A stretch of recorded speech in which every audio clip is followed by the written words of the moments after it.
has officially begun.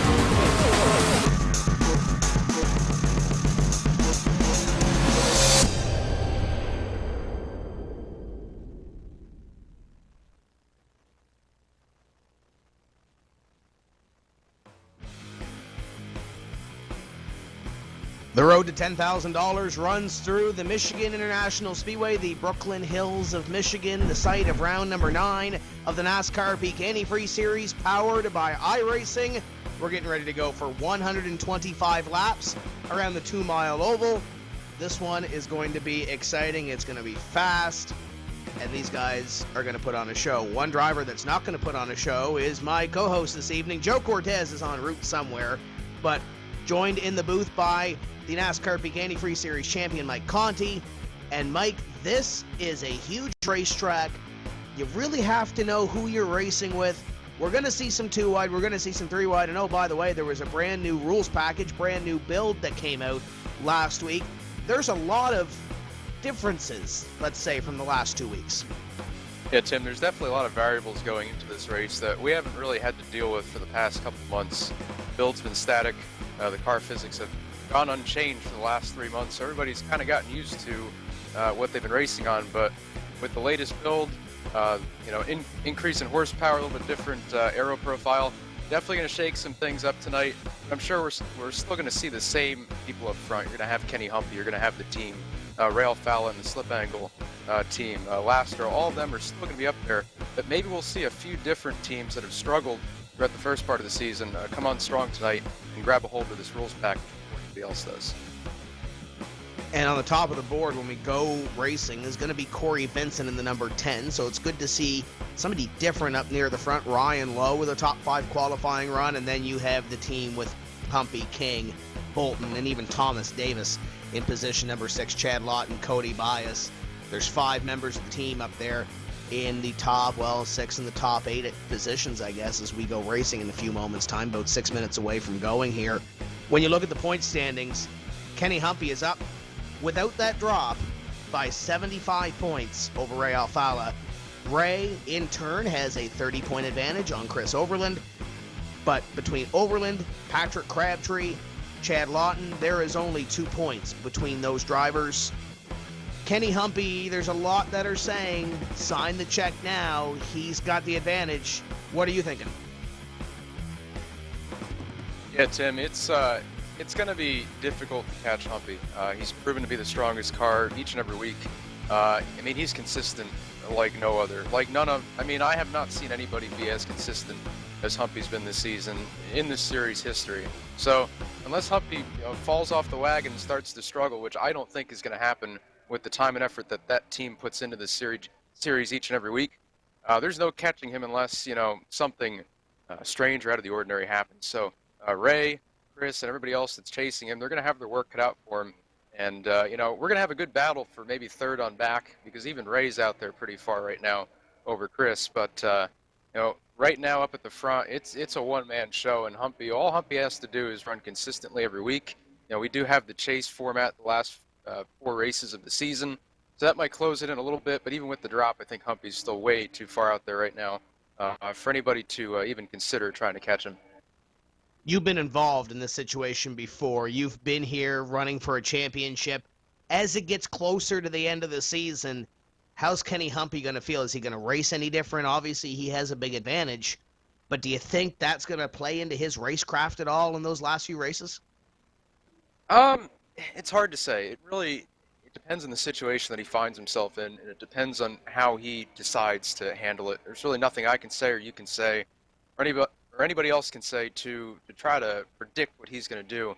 At the end of the season, I said to myself that I was going to go out there and race every week and try not to think about the championship and maybe ignore possible fuel mileage strategy or something that would be more conservative to try to hold the points lead and be more on the defense.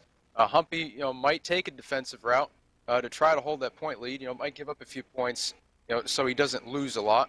Or he could be offensive like he's been the whole season, be on the offense, and continue to go up there and battle for wins every week. As good as he's been and as good as those cars are, there's no reason why he can't go out and try to compete for a win each and every week, whether it's Watkins Glen later in the season, Phoenix, Homestead, that 58 car, that whole team they're going to be up there with some of the fastest cars. So if I were him, I would go for it. I mean, he's got such a big lead. It would take a couple catastrophic, wrecks or internet problems or something, out of his control to knock him out of this championship lead.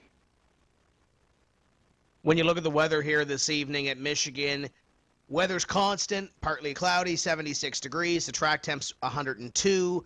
Winds out of the east at 3 miles an hour. Humidity at 55%.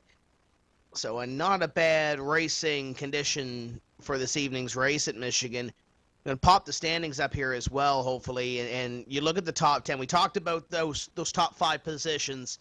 We're going to have a battle for third, sixth on back. Justin Bolton, Brian Blackford, Kevin King, PJ Sturgis, and Cody Bias. And even when you look just behind them, Tyler Hill's only 1 point into the top 10. Matt Busa is only 2 points into the top 10. Are you seeing any surprises there within that top 12? And are you seeing any surprises that you thought would be there at this point in the season? I mean, I see 2 major surprises right now. That's Chris Overland in third. Definitely a career season for him. He's had flashes of brilliance over the last couple of years, but has never really showed that consistency that would put him up there as a championship contender. So he's up there. That's good for him. And also Matt Busa finally putting together a full season, putting races together most importantly, starting strong, in the middle strong, and at the end of these races he's closing it and not doing anything to jeopardize finishes at the end of the races. So he's doing a good job. I mean, my team, Drill Isle, not up there, so I think that surprised everybody going into the season. I think we were one of the teams that people kind of look to beat, and we definitely haven't had the speed. So hopefully they can get that figured out tonight, and we'll see if they can make up some points. But a pretty solid top 10, Tim. The competition throughout this field is intensely strong, the strongest it's been in 5 years, and I look forward to seeing what's going to happen tonight. And the one other surprise, I think, has to be Nick Ottinger, and we'll mention this off the top of the show. Nick Ottinger suspended from this series for hitting the incident threshold 2 weeks ago at Dover, and also penalized in that event for excessive blocking. He got moved to the end of the lap, I believe it was, so he lost a few points there as well. Ottinger not having the season that he wants to have, and it's definitely not getting any better by sitting out the Michigan International Speedway race. Before we do go to break, before we do go racing, Mike, you mentioned the new rules. What are we going to see in the draft here tonight? Because Michigan, big racetrack, it's going to come into play a little bit. How is this going to change these race cars and the way they dance around the air here? From what I've seen this week, I've done some Xfinity Series races, and the drafting on that car is somewhat similar to the Gen 6. There's almost like there's a bubble of air now that we've seen at the super speedways that comes into play at the intermediate tracks now, like Michigan. You get up behind a car, you almost push him forward before you can actually try to pull out and get around him. So that's going to come into play tonight, and you can't just run up on the back of somebody like you used to. You're going to have to try to time your moves a little bit differently. And there's more fall-off tonight. They doubled the fall-off more or less this build, so there's going to be more wear. Tire conservation might come into effect more than it has at this track in the past couple of years. So between that, the draft, and of course Michigan is always known for fuel mileage, a 35 to 40 lap fuel window with a 125 lap race. If somebody can stretch a lap or two every run and have this thing go green, you could cut a pit stop out of it. So there's going to be 3 or 4 things going on tonight, all aided by the changes iRacing made last week. So definitely a lot to look forward to. This track always puts on great racing, and there's definitely going to be a good show tonight. Restarts are going to be wild, so we'll see what happens. Fast-paced, exciting 125 laps coming up for the NASCAR Peak Antifreeze Series, powered by iRacing at Michigan. Step away for just a few moments' time and bring you back to the starting lineup.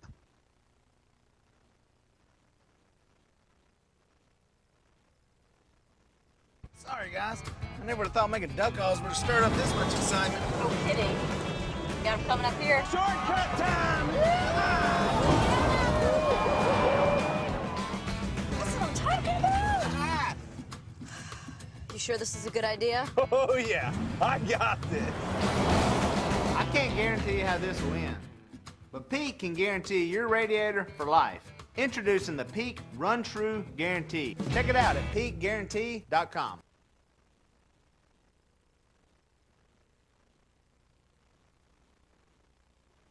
The NASCAR Peak Antifreeze Series, powered by iRacing, set to go racing at the Michigan International Speedway. 125 laps on the board, and here is your starting lineup.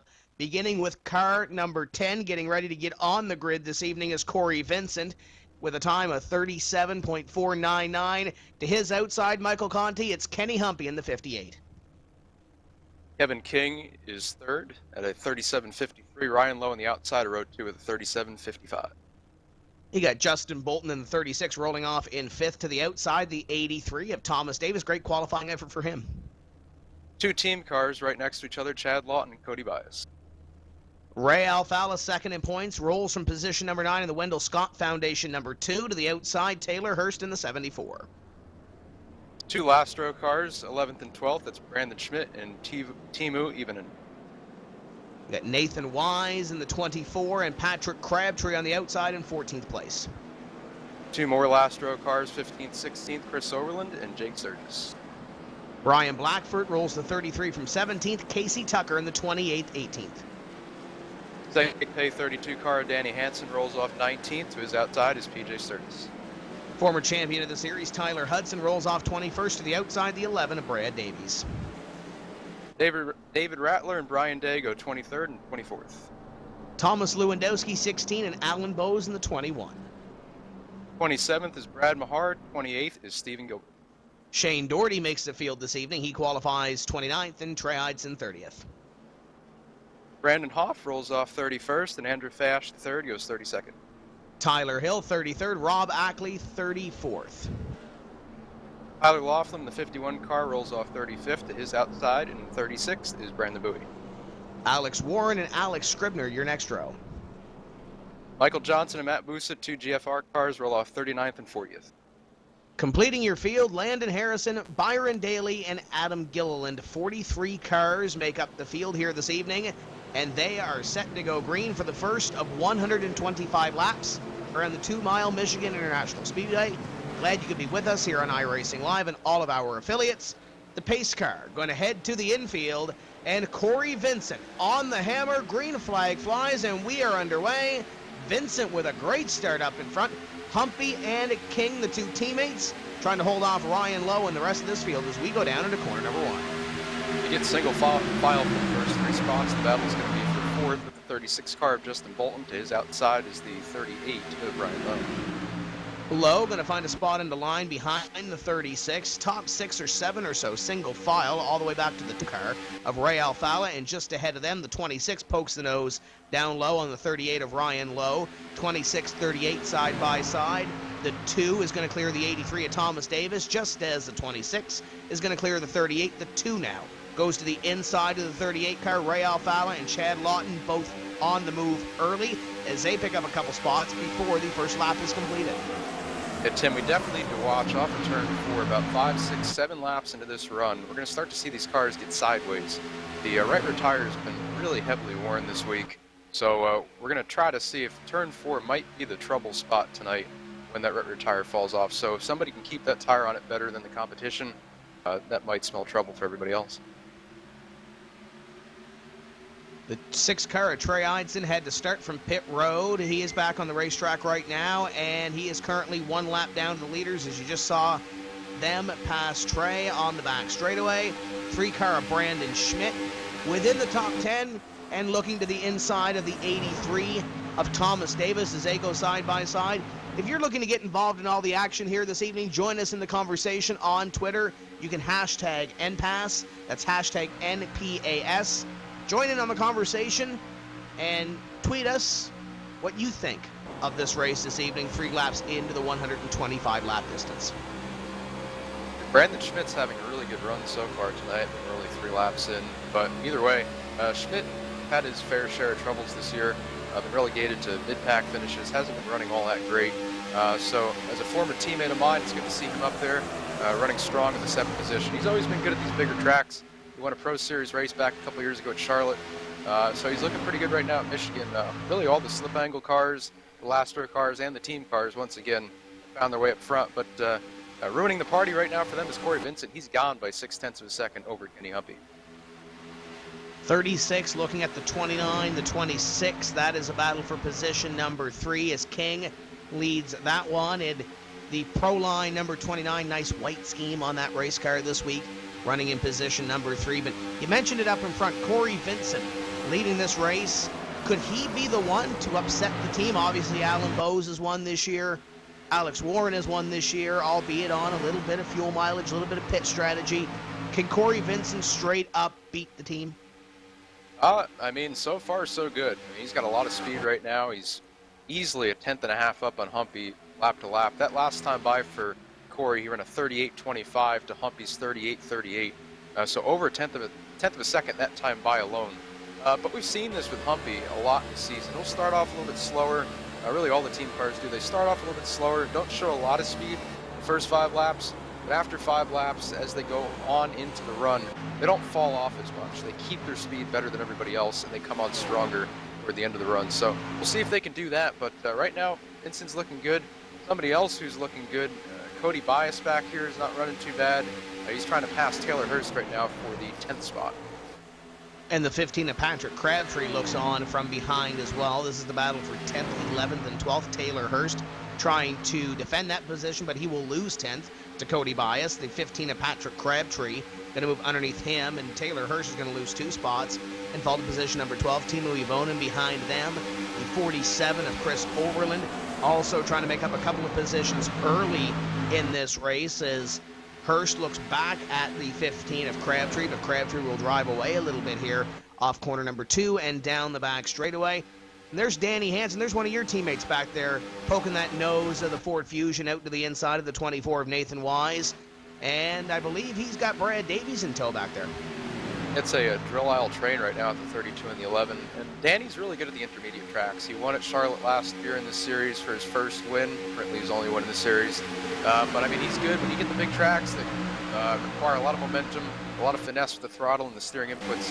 Danny is the one to beat. We're 3 wide behind him right now. Really good racing for about the 21st spot with Dan in the bottom, PJ in the middle, and Tyler Hudson in the Pete car up top. And that's Alan Bowes just behind them, a part of this battle. David Rattler, the 16 of Tom Lewandowski, a part of this little train that is behind the 4 and 57, who were side by side going into the corner. Brian Day going to try to drive off with it, and Alan Bowes going to fill that hole that Brian Day had in that Plan B sales number 4 as he tries to get by PJ Sturgis. In car number 57, the 21 will have the spot at the line, and 57 of Sturgis will lose 2 spots. And I don't think it's done because Tyler Hudson is now underneath the 57. The 09 of David Rattler is looking underneath the NX number 57, and he might be able to find a spot in the line in front of Thomas Lewandowski if he continues to backpedal. The 01, the peak Ford underneath the 57, trying to clear him here. And David said no need to let the 57 in. He's got to go. He wants another spot. He's going to do it. He's going to drift up a little bit there, but he will get under PJ. So it looks to me right now, the way the draft is working, a little bit different than last build, like we said earlier on in the show. It's more of a line-based momentum system. Yeah, I know it sounds like a bunch of mumbo-jumbo, but I'm going to try to explain it. If 3 or 4 cars get in line together, let's say PJ's on the outside and the 09, the 13, and the 22 get together, they can easily fly by him. Now, if they're all, apart, a mess, it's easier for PJ to hold on to the outside. What I'm trying to say is, guys can start to realize that, and if that really does come to fruition, again, it's different tonight. I'm not out there. I can't see what's dynamically happening, but from up here, it looks like if a team or a group of drivers can work together and try to stay close enough, they can make a lot of speed with the way the draft is working. So that might come into play later on in the race when more of the strategy comes out. And speaking of strategy, we are on lap number 11 of 125 right now, but the couple of teams that I did talk to prior to tonight's racing action, Mike, they said you can go approximately 39 to 41, 42 laps on fuel. Yes, if you work it backwards, 42 laps would put you in a 2-stop strategy. But you mentioned one thing off the top of the show, and that's tire conservation. A lot of those teams that I mentioned are going to go probably about 30 to 33 laps or so on tires before they're really going to need to come in. That makes it a 3-stop race. What have you been hearing around here, and when are we going to see a majority of these cars in? Everybody's very tight-lipped, how this stuff goes, so nobody really wants to tell us anything, but it reminds me of the Atlanta race last year. It reminds me of the Darlington race last year, where it was a question of fuel mileage versus, tires. Which strategy would prevail? Would newer rubber give you enough time to make up, or with the lack of one pit stop, would that make up more time? it went both ways. Atlanta kind of went more toward the tire side. Darlington went more at the fuel mileage side. Here, I don't think there's going to be enough tire fall off to warrant an added pit stop. So if these guys can stretch it and save a pit stop, that's going to be the way to go. And they might just be doing that right now. And I hate to say that people are saving 13 laps in, because that's usually not what's going on. But as smart as everybody's been nowadays, as out to lunch as we've been, missing the strategy and whatnot, this might be a draft train up here, from second on back to save fuel, so they can make it on one less stop. So again, you have 1, 2, 3, you've got 4, 5, 16 cars up here in a line again, and there's the slip angle cars right between them. So basically you got two teams right there, all seemingly doing the same thing. So they might be saving, or they might just be stuck in this train, not able to progress. But fuel saving is definitely on their minds, and it's going to be something that comes to light before the night's over. If you guys were out to lunch, I think Danny Hansen has gone back for a second helping, because he's already up to position number 11. Made a couple of evasive moves there to get past a couple of drivers. Taylor Hurst is back to position number 12. Danny Hansen bringing Brad Davies along with him, and that will be position number 11 and 13 for those two teammates. And behind them, these guys are getting busy. Overland and Nathan Wise side by side. Hudson and Blackford going at it behind them. The 4, the 13, the 41. This was all calm about 3 or 4 laps ago, but this is almost the nature of the beast here. As the 13 car, Brad Mahar, has a moment. He blinks out, comes back on the racetrack. That was almost big, but the nature of the beast here, you can get single file for a little while and run the train around this racetrack, but if somebody opens up that door, doesn't open up the door for 1, it usually opens up the door for 5 or 6. Oh, definitely. And the guy that's opening up the door, most of the time unwillingly, knows that a train of cars will go on by if he can't get back down. And I think Blackford knew that down the backstretch a couple laps ago, tried to move over to protect his position on Tyler Hudson. But with Hudson the last couple of years, we've seen he doesn't take too kindly to blocking. He moved Ottinger a couple times in Texas last year. I was driving pretty aggressively last week. Actually got moved later in the race out of the 3rd position. Had a really good run going on. So the last person I'd want to block is Hudson. That almost didn't turn out too well. But they've all got it straightened out, and they're all single file again. Looks like the next battle behind them is Sturgis trying to make up a spot on the 09 of David Rattler behind them, side by side. Ackley and Jake Sturgis. Yeah, and as you said, that the 33 of Brian Blackford makes the move on Tyler Hudson to move him up 1 spot. Brian Day behind him moved up 1 spot on Ryan Lowe, and then you have that cluster back there that you mentioned. The Sturgis brothers are back there, PJ and Jake. You got Tom Lewandowski in the 16, the 22 of Rob Ackley, the 09 of David Rattler. This is the mess just outside the top 20 right now, as you got 2 and maybe even 3 wide. Is that Byron Daly trying to make a move on the inside? Daly going to try to pick up 1 more. Andrew Fayash III is in this mess. You got Michael J. Johnson. You got a lot of very good cars back here trying to make their way to the front of the field early. Byron Daly started way back in 42nd, and I believe with that pass there is going to put himself up to position number 28. Byron Daly is on the move. He certainly is. He started at the tail end of the field in 42nd. So really good move up through the field right now. Has picked up about 14 spots or so in under 20 laps. That 93 car looks really good. Teammate Tom Lewandowski was going up pretty well as well, but now he's stuck on the outside. Stephen Gilbert in another team car, that 37 car back there, is going to try to take the 33rd spot from him. Not going to do it now. Fayash goes to the outside. But again, Tim, it looks very similar to last year's race, really. A lot of drafting, a lot of single file racing with small packs that are very aggressive mixed in between. So go all the way up here right now, just outside the top 10. For the 12th position, you have about a 5-car pack. Timu, Brad Davies, Casey Tucker, Chris Overland, and Taylor Hurst going at it right now, trying to pick up some spots. And we're bouncing around a little bit here, and that's why, because there are so many of these small little pocket battles that we're seeing here. The 47 now to the inside of the 11, the 28 of Casey Tucker just ahead of those two, and a couple of anxious moments there going into corner number 3 for the 28 of Tucker. The 11 of Brad Davies is going to come close to scraping the wall at a corner number 4. He's going to lose 1, 2, 3, and here comes the 01 of Tyler Hudson, going to try to grab 1 more as well. As this is a pretty exciting battle going on here, and there's not much of it going on up in front. Corey Vincent is your leader by 1.5 seconds over Humpy, King, Bolton, and Ray Alfala, your top 5.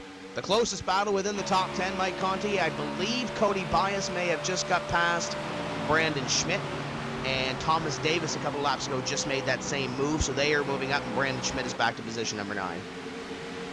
Here comes Bolton underneath teammate Kevin King for the 3rd spot. Looks like he'll probably get it here. Shouldn't be too much of a fight. Kevin's going to try to close the door on Ray, but he is definitely under there, so he's going to have to leave that open. Here comes Lawton, another team car, trying to take the spot as well. But Kevin's car looks pretty good tonight. King's been making some pretty good progress the last couple weeks as he has a small swerve there off of 2. Really good progress, showing a lot more speed than he did at the beginning of the year, so good to see Kevin King running up in front again. And he's got the 26 breathing down his neck right now, the 29 car of Kevin King. You mentioned right there the 2 of Ray Alfala, the 36 of Justin Bolton. Nice little battle here, starting to shape up for position number 3, and that's about 2 seconds or so behind your leader. That's your top 3. You got the 83 of Thomas Davis back there as well. That's starting to shape up to be quite the little battle amongst themselves, as Kenny Humpy may have just knocked off a 10th that time on Corey Vincent. Yeah, I've been watching that. He's gaining ever so slightly every lap. It's hundredths, it's thousands. That lap, though, close to 3/4 of a 10th. So again, that 58 car looks to be coming on stronger the second half of the run. So, all Vincent can do right now is try to hold on to this, drive out the windshield, don't look in the mirror, and try to make it to the first pit stop. They're about 15, 16 laps away. So at the rate that Kenny's going, I don't think he's going to catch Vincent, but that was over a 10th that time. So the closing rate's definitely exponential at this point. So we'll see how long it takes Humpy to get there.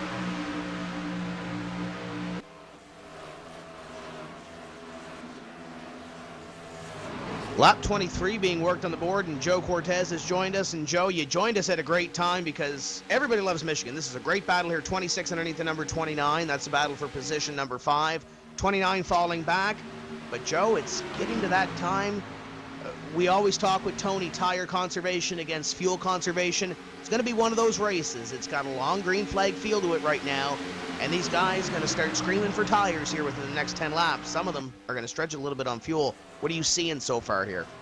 Well, Michigan is always known for that great long green flag run strategy. These guys can run this car wide, they can run it fast, and they can run it deep through these gigantic turns at the 2-mile D oval here in the Irish Hills of Michigan. And right now what I'm seeing is a lot of guys playing the conservation game very well throughout the field. They're staying in line, they're not doing a whole lot of passing. When the opportunity comes up, they will take it. But other than that, they don't want to push these cars too far. And Mike Conti hit it right on the nose. He hit it right on the nose earlier when he said that right rear is going to go out in a hurry. Those tires are going to go out in a hurry if they push this car too hard. So, do I anticipate some a 3 pit stop race? Absolutely. If we have yellow flags, we expect them to come in every single yellow flag we see out here. That being said, these guys are not going to take any risks, and I do believe, and I say this when we go to Auto Club as well, I do believe this race will be won and lost off pit road.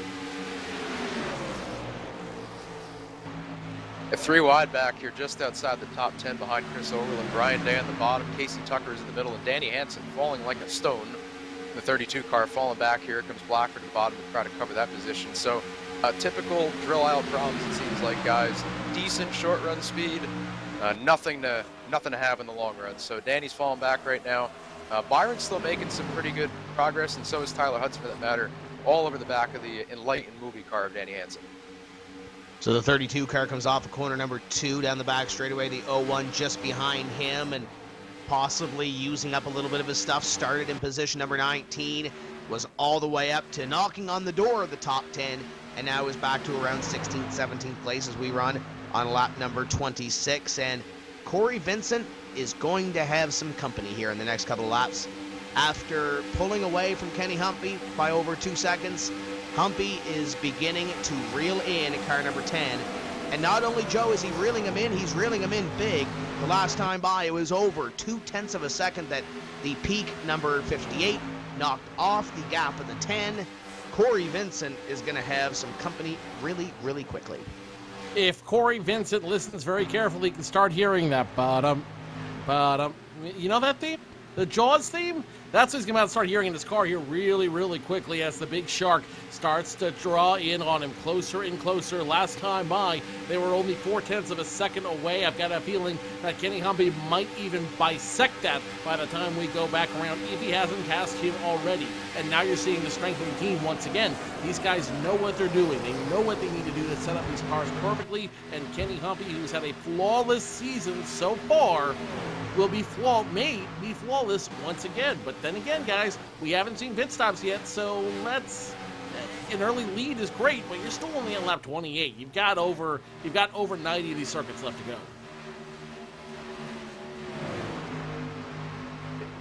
Yeah, right now, I mean, Kenny is just hunting him down.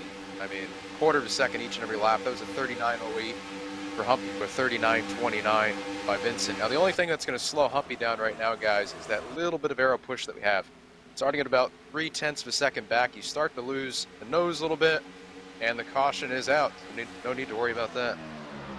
So yellow flag is out, and that might have saved Corey Vincent a little bit. We got trouble in corner number 2, and it's Brian Blackford in the number 33 going around. And tough break for Blackford. Joe, he was involved in that little top 15 or so mix, and he and the 01 of Tyler Hudson get into it, and the 13 comes in and collects the bones. Brad Mahar gets into him, and very close quarter racing. And Joe, Mike Conti mentioned it a little bit earlier. I know the 01 and the 33 were going at it pretty hard, but they weren't the only one in this little fracas here in 1 and 2. They were not, but they were the main aggressors in this little fracas right here. The 33, I'm not exactly sure what happened. Either the spotter for the 33 said, yeah, you're clear, come on down, or the spotter for the 13, or the 13, driver of the 13, Brad Mahar, saw the 33 coming and said, forget it, I'm going to get around him anyways. Nonetheless, the 13 gets into the 33, spins the 33 around, and that will bring out the first caution flag of the evening, which means only one thing. Our first set of pit stops are pending now.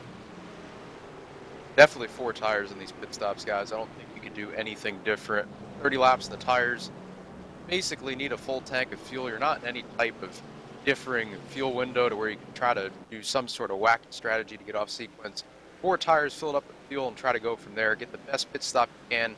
Maintain that ever so important track position. Get out of pit road as fast as possible.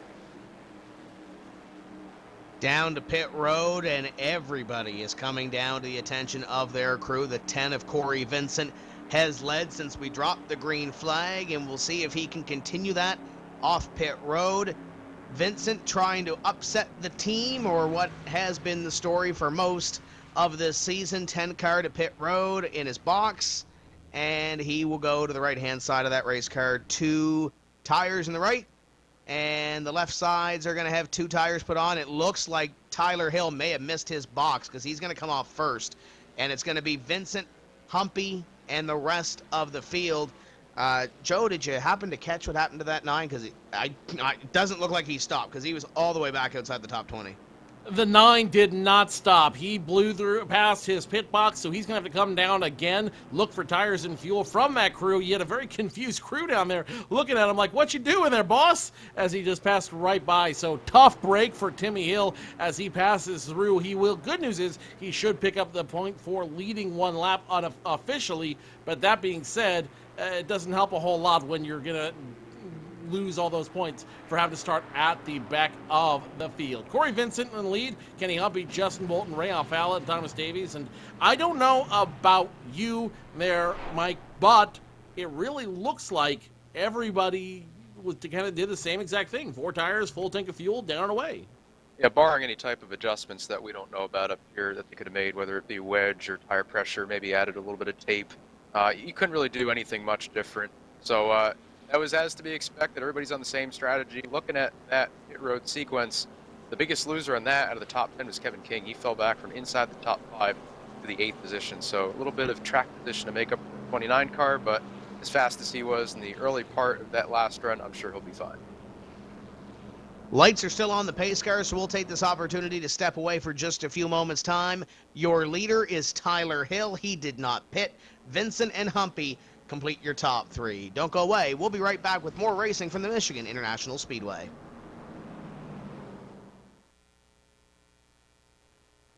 Sorry, guys. I never would have thought making duck calls would have stirred up this much excitement. No kidding. Got him coming up here. Shortcut time! That's what I'm talking about.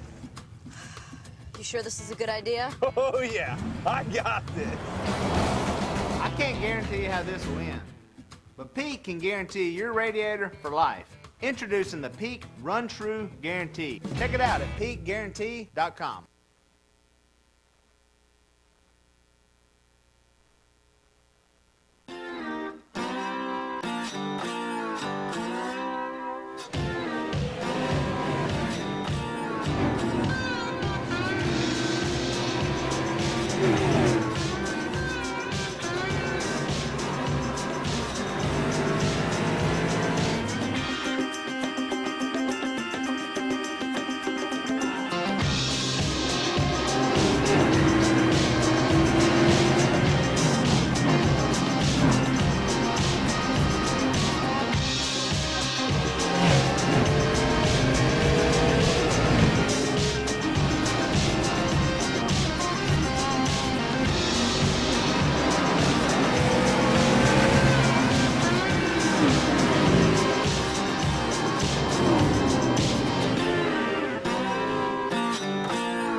Welcome back to the Michigan International Speedway, round number 9 of the NASCAR Peak Antifreeze Series, powered by iRacing. We're in the second half of the season already, which gives us a perfect opportunity to remind you in 2 weeks' time, the NASCAR Peak Antifreeze Series takes their summer break. We have pretty much a month break. We're back at Kentucky in July, so be sure to mark that on your calendar. I believe it's July 13th is the next race for the NASCAR Peak Antifreeze Series at Kentucky. But Michigan International Speedway going to leave us with something to look forward to from Kentucky. And Joe, we're getting ready to go racing here. Corey Vincent has led since we dropped the green flag, minus a lap under caution where Tyler Hill led. But now Vincent, can he hold off Kenny Humpy and the rest of this field on the short run once again?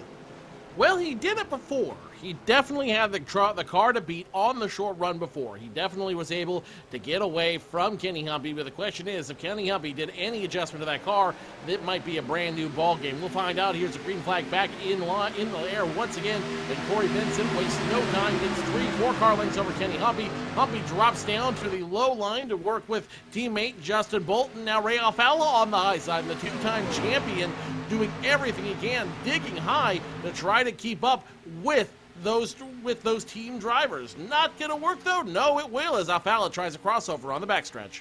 Yeah, Ray with the classic over and under move off of 2, carried the momentum off the top. He'll try to take the spot from Humpy. He'll do that. 36, and Bolton will let his teammate back down the line. He'll go single file throughout the top 10. And while this is all happening, Corey Vincent beginning to drive away a little bit here. 1 lap after the restart, Alfalla will now find his way to position at number 2 with Humpy, Bolton, and look at Brandon Schmidt back there on Patrick Crabtree. That was almost big going down into corner number 1. Schmidt going to pick up the position. Crabtree going to fall back behind. That is the battle for 8th. And Casey Tucker with an early top 10 run for the number 28 team, looking to put a couple of extra sponsors on that car. He's on the inside of Crabtree now, going to move for position number 9. Not a bad run early for the 28 car as he's up in the top 10.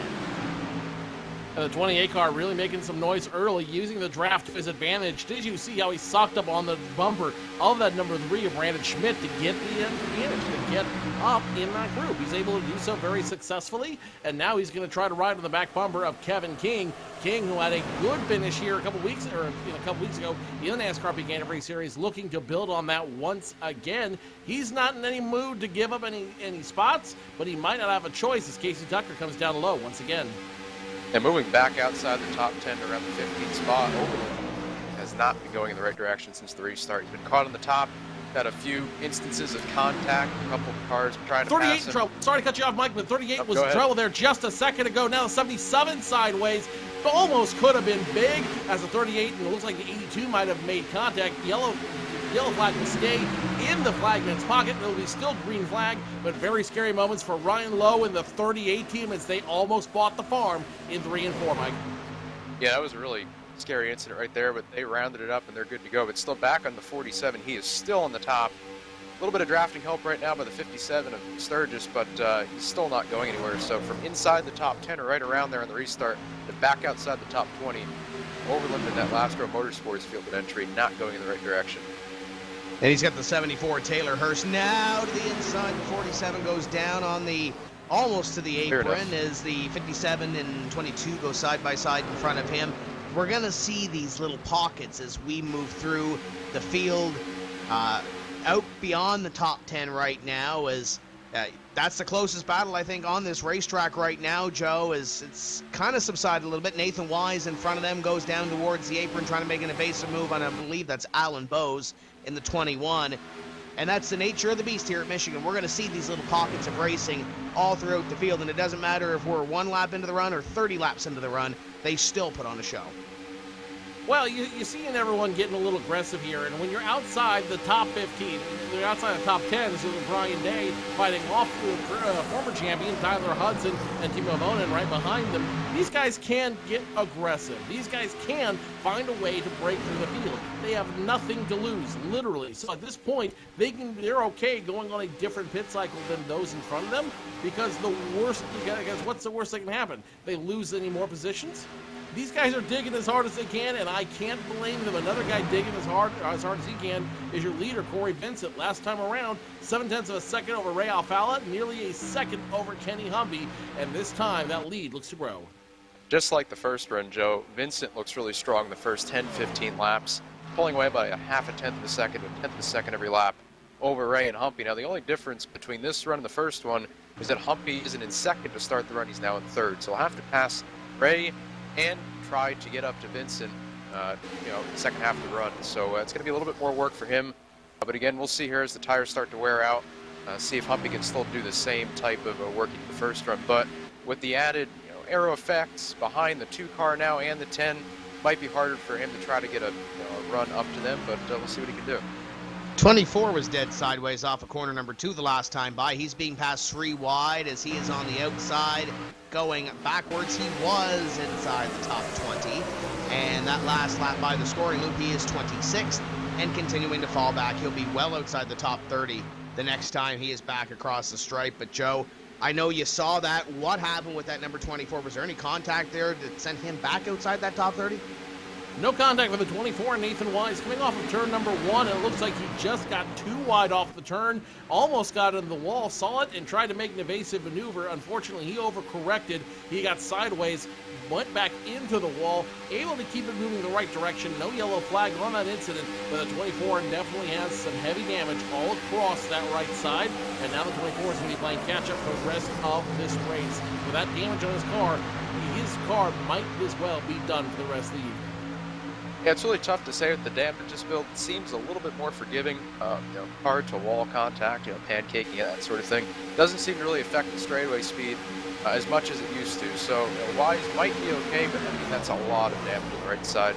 Whole right front fender is hiked up in the air, so that's definitely not going to be good for the downforce. And he's definitely not looking too strong right now as he almost catches the wall off before Blackwood's going to try to get the spot from him. So it's going to be a tough night, a long night for Nathan Wise, unless they can fix that damage under caution. Guys do have more capabilities to fix damage now. It might take longer, but the pit crew will fix more damage than they used to, because the whole, as Laughlin gets loose, he's going to save it. Nice save up there, guys. Look at that. And that's around position number 29, and everybody going to go by him 3 wide behind him. 77 of Fayash underneath, 33 of Blackford going to follow through, and this is really the closest battle on the racetrack right now, this Hornet's Nest just outside the top 20. Most in the top 10, 15 getting single file, the 11 and 77 going at it. That would be around position number 30. Teloff fell back a few spots all the way back to position number 37. Davies and Fayash is for 34th and 35th. And this is one of the most exciting battles on this racetrack right now. Speaking of this racetrack, you could be on this racetrack if you get on to the iRacing service. We got a promo code down on the bottom of the screen. Write that down, and maybe under the next caution, get in, sign up, and enjoy some of the iRacing. You're going to get 3 months for the price of one with that code, along with the late model stock, along with some great content to get you started on the iRacing sim. And who knows, Joe, you could be racing in this NASCAR Peak Antifreeze series sooner rather than later. I don't look to me to do that, but I'm sure there's a lot of guys out there. Number one, will love to race on the virtual tracks that iRacing has to offer. Number two, will be very grateful that I'm not going to be a rolling chicane for them to run into. Single file now all the way out through this field for the most part. The only, not even any passes going on through the top 10 as Corey Vincent continues to retain his lead. But Corey Vincent's lead looks like it's starting to get chiseled into a little bit by Ray Alfala, Kenny Humpy and company, though Humpy not as strong as he was, not reeling in Corey Vincent as quick as he was. 1.6 seconds the gap between Humpy and Vincent last time around. So, Mike, I'm going to ask you this from the driver's perspective. We saw a lot of aggressive driving that last time around. We saw a lot of guys really trying to test this car and test the tires and really give this the new road test of the new model here in iRacing. Is it too soon, too quickly? I don't think so. I think these guys were well prepared going into tonight. Had about a week to test. Some of these guys test like crazy. Make my bid for a championship last year look pretty weak. Justin Bolton, Cody Byett, hundreds of laps a week, even a day. So they know exactly what these cars are going to do at every point in the run. And they were aggressive the first run because, racing around a huge pack of cars, that's something that they can't really test, even though they're a bigger team. But you can't get 35 cars out there all at once and see what your car is going to do in that kind of situation. What I am noticing this run is that it isn't as stacked up in the front of the field. You don't have a 10-car train for virtually second on back like we had the first run. There was some fuel saving going on that first run. I can almost guarantee that. This run, it's not worth saving fuel because even if you save fuel and stretch this tank as long as it can go, you're still going to be 10 to 15 laps short on fuel. So you're forced into making a second pit stop now, whereas before you could try to cut that extra pit stop out, play a different strategy. So there is no fuel saving, not a lot of tire conservation it looks like at the moment either. These guys are just pedal to the metal, go as hard as you can, and see what your car's got throughout the run. Up front, Corey Vincent continues to lead Ray Alfala by just under a second. Kenny Humpy, Justin Bolton, Chad Lawton, your top five. Most of the drivers within the top 10 right now picking their battles as they come. The three of Brandon Schmidt over the back bumper of the 27 of Cody Bias. That is for 8th and 9th place. Just behind them, Joe, it looks like Casey Tucker has freed himself with 10th place. But just in his rearview mirror, you got Patrick Crabtree, Brian Day, who just made the move on Crabtree for position number 11. Then you got Tyler Hudson, Timu Ivonen, and I believe that's Brad Mahar back there, little 5-car freight train for position number 11 on back as these guys continue to go at it. This time by lap 49 completed. Very fast-paced race so far here at Michigan.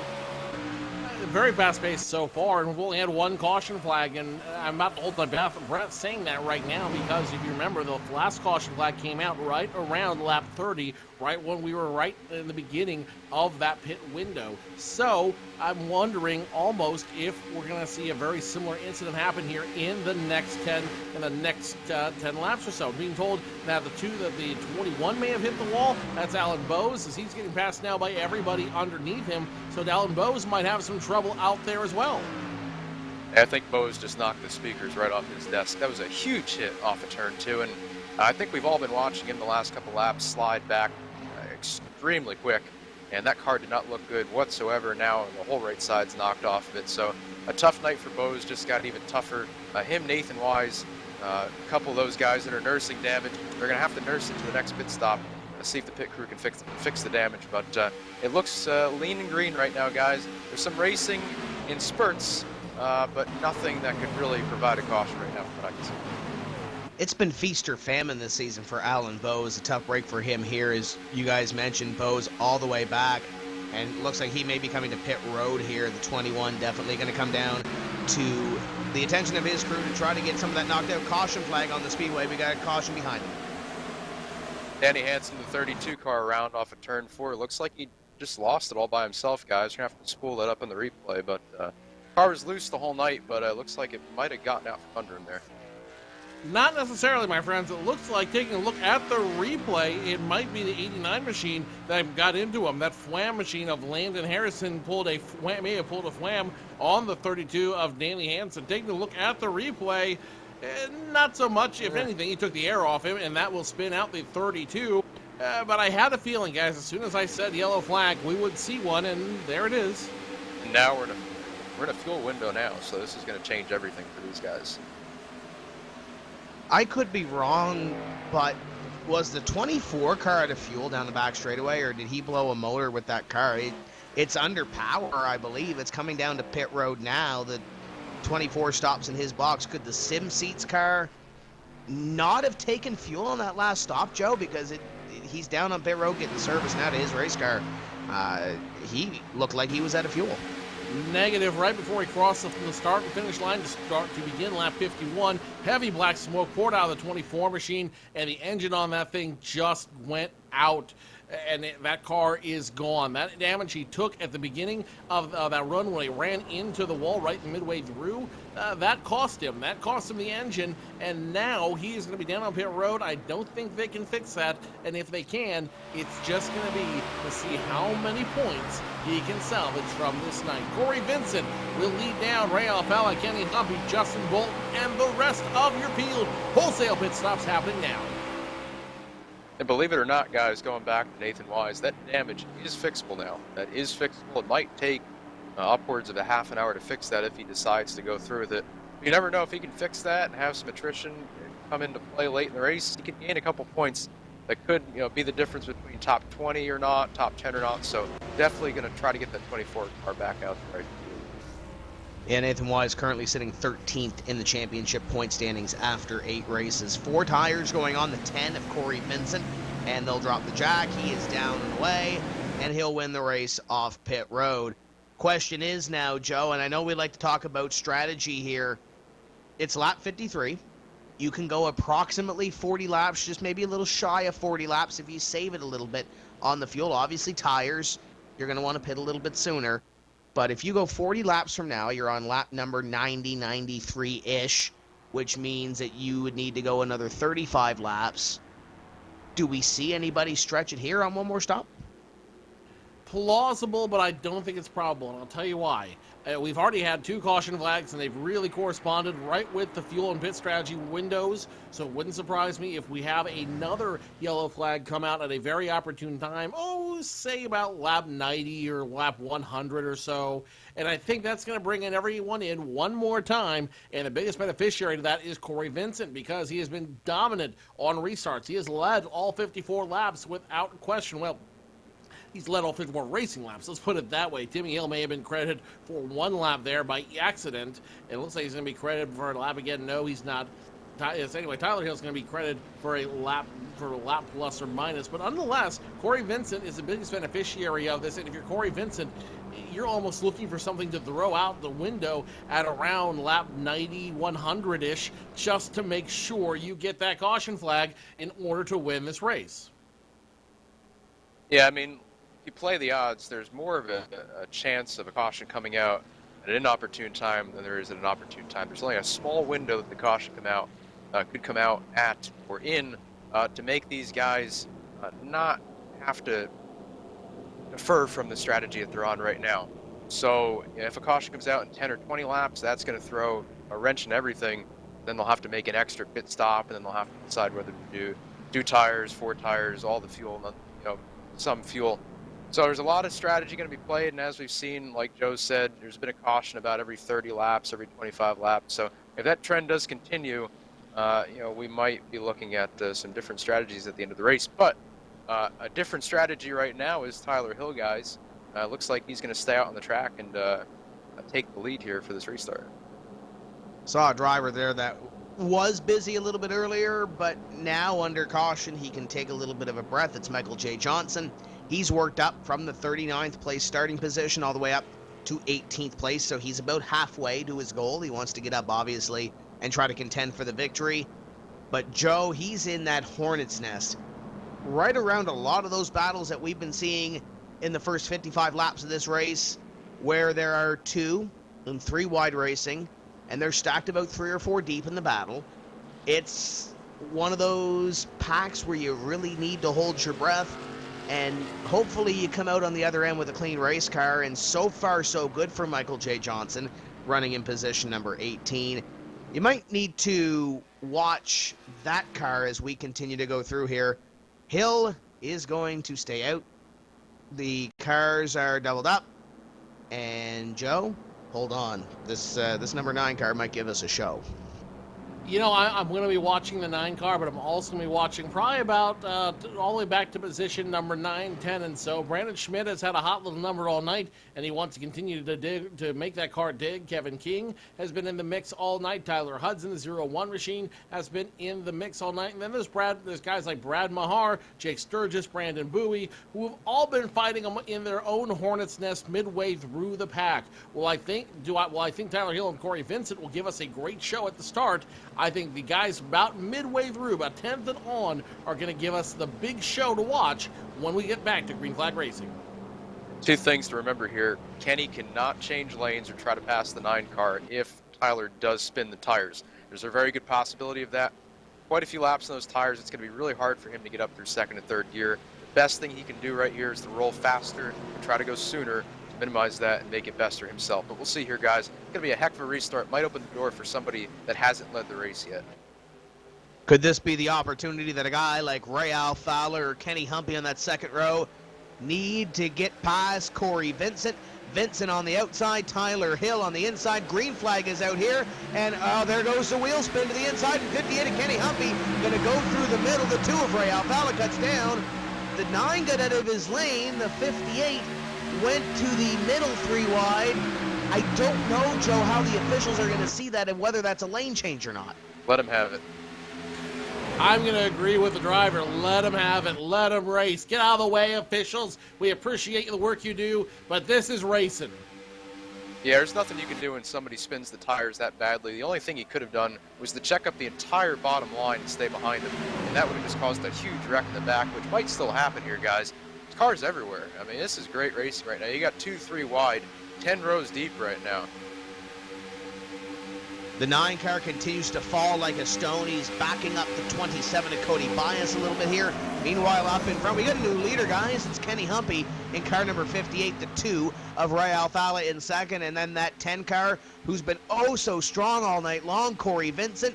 For the first time under green flag conditions, he's behind somebody. He's behind 2 cars, Humpy and Alfala.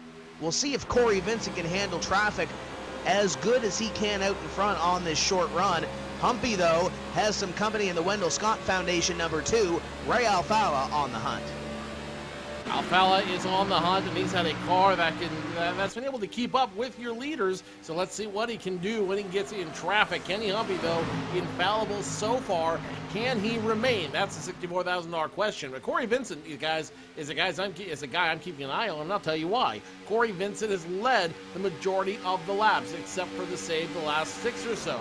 As you see the 258 go do battle, the 2 will pick up the position. Corey Vincent coming now on Kenny Humpy. Humpy drops from 1st to 3rd very quickly, and I think Corey Vincent just answered my question. What can he do now that he's back a little bit? Well, about the same as he did earlier in the race. That was a great move by Vincent to get around there. He had to get around that 58 car to have a shot at it too. I think if he stayed behind him too long, he'd get into that position in the run where he's not quite as good as he is at the beginning. But way in the middle of the pack, we've got 3 and 4 wide again. Michael Johnson out of shape. They're all trying to scramble around him. Huge pack back here for about 25th on back. That's the 37 of Stephen Gilbert, the 89 of Landon Harrison, a part of that little battle as well. And a lot of these drivers trying to get out of each other's way to a point, let's say. You got a train back here in the inside of the top 10. You got the 26 of Chad Lawton now on the outside. You got Chris Overland on the inside of Kevin King. That's just outside the top 10. But it's all a part of this one little freight train pack that we have. Tucker now underneath the number 26 of Chad Lawton. Keep a half eye on the lead position as well because the 10 car is reeling in the 2. There's so many battles around this racetrack.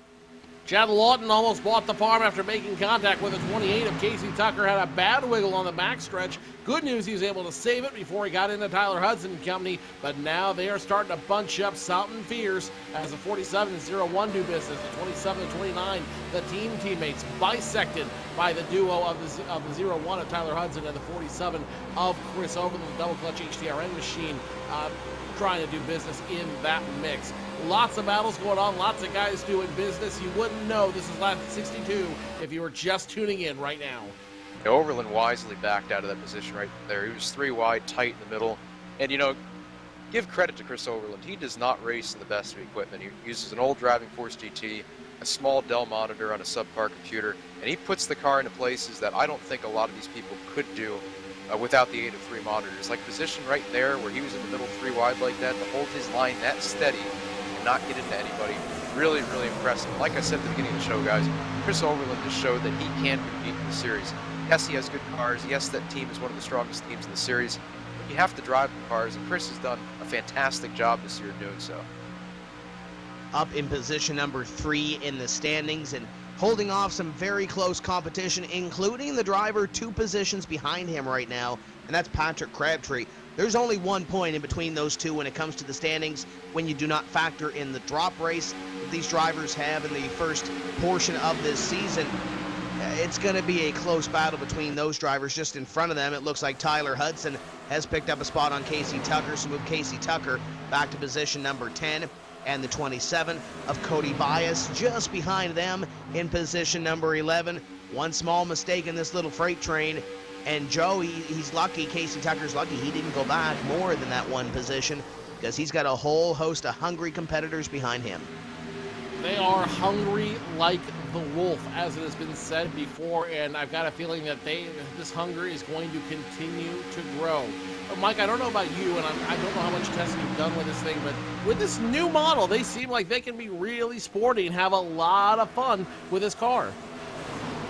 Certainly, definitely. This car, you can turn in better now. It rolls freer through the center, and again, it leans more in the right rear overall, which makes for a much more enjoyable experience, especially at a top level like this.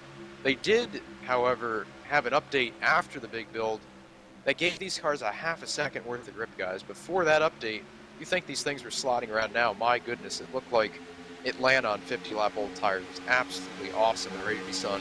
But again, for realism's sake, the cars are now more in line with what they do in real life. They're very grippy for the first couple laps. Huge speeds here, upwards of 205 miles an hour down the straightaways. So these cars, they've got them pretty darn good now. Since the tire model came out in 2011, Dave Cameron, everybody at iRacing, has done a really solid job at progressing every 12 weeks and making this stuff better for us to race on each and every week, each and every build. And I really look forward when we get the dynamic surface, hopefully sometime soon. That's going to take this series to the next level, because we have great racing already. Imagine a track rubbering in and different lines working. It's going to make this series even better. And it goes to show here this evening at Michigan that they are putting on one fantastic show. Ray Alfala continuing to lead up in front. It's 0.2 of a second back to Corey Vincent. Kenny Humpy runs in third. And one of the closest battles within the top 10 right now, Justin Bolton holding off Thomas Davis and Brandon Schmidt. There's that car you mentioned once again, Joe. Brandon Schmidt closing in on a top 5 run. Question is can he finally close the deal this evening? He's all up on the back bumper of Thomas Davis. It's plausible. Let's not rule out anything tonight. Tonight we see a lot of guys doing a lot of different things out here, having a lot of fun with these brand new cars. And I think that we're going to see a lot of things to test these cars that we haven't seen before. So don't rule anybody out, including that 9 of Tyler Hill, who just came off pit road. It looks like an unscheduled stop for the 9 machine for 4 tires, full tank of fuel, and Tyler Hill back on the race surface, albeit in 40th position. Now, if it can cycle around, Joe, Tyler Hill doesn't get caught with a caution, he'll pretty much be on the same strategy as everybody else, where he'll have to make one more pit stop, maybe not take full fuel, maybe a half a tank of fuel. So, I mean, I know he fell back a lot for that restart. The tires were obviously not on the par of everybody else. But if he can catch a break here and have this thing run through a pit sequence, he might be okay. But still, a valiant effort. Try something different. You're not going to win from 34th, and that's where he was before the strategy call. a good job by him and whoever's crew chief tonight. Try something different, lead some laps, get some TV time. A solid effort by them. Great effort by that team, and you look at some of these other teams in the top 5, top 10 right now. Obviously, Ray Alfala, Corey Vincent up in front, and Vincent has closed the gap once again. Great run off corner number 4 for car number 10 of Corey Vincent, the 2 of Ray Alfala. The Wendell Scott Foundation Vision of Flight Ford leads, but the run down the front straightaway by Vincent. Vincent trying to mount a charge here for the lead position on lap number 70 of 125. Behind them by about a half second, Kenny Humpy, Justin Bolton, and Thomas Davis. The team runs 3rd, 4th, and 5th. As we work down the back straightaway, Joe, it might be a matter of time before that 10 car gets up there, but I think they're going to have to contend with Kenny Humpy here too.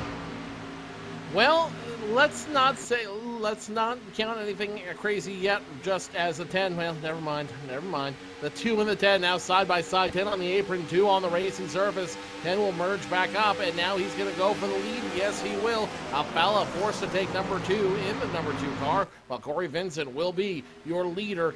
Kenny Humpy not terribly far behind. What I was going to say there a minute ago, Tim, before all that happened, was we got about 20 laps to go before we potentially have our 3rd caution flag in our third stop down pit road. So let's not get ahead of ourselves yet. Let's enjoy the next 20 laps, and when we get to lap number 90, that's when we'll really see who's going to be the competition and who's going to fall by the wayside. And again, the fall off is really going to start to happen here. Latter half of the run, we'll see what happens. But again, Kenny Humpy's closing in. Looks like he has the fastest car in the long run. Ray's definitely falling off a little bit more than Vincent and Humpy. Again, you've got Bolton, you've got Thomas Davis, Chad Lawton, all in the same setup. So, again, if driving styles are similar, which I think they are between the 3 of them, should see the same fall off pattern throughout them. And Kenny Humpy's making a charge again. He's up to 2nd. So I don't know, guys. That's the closest Humpy's been to Vincent this early on in the run. So see if he can mount a charge here. The last run that we saw that Kenny Humpy was really charging towards the 10, that was the first caution around lap number 30. But keep in mind, at that point, Corey Vincent had a 2-second lead on the rest of the field. Kenny Humpy closed in and was poised to at least make a run at the number 10 when that caution flag came out. We pitted on lap number 53 or so. We're working lap 73, so around 20 laps or so on this run.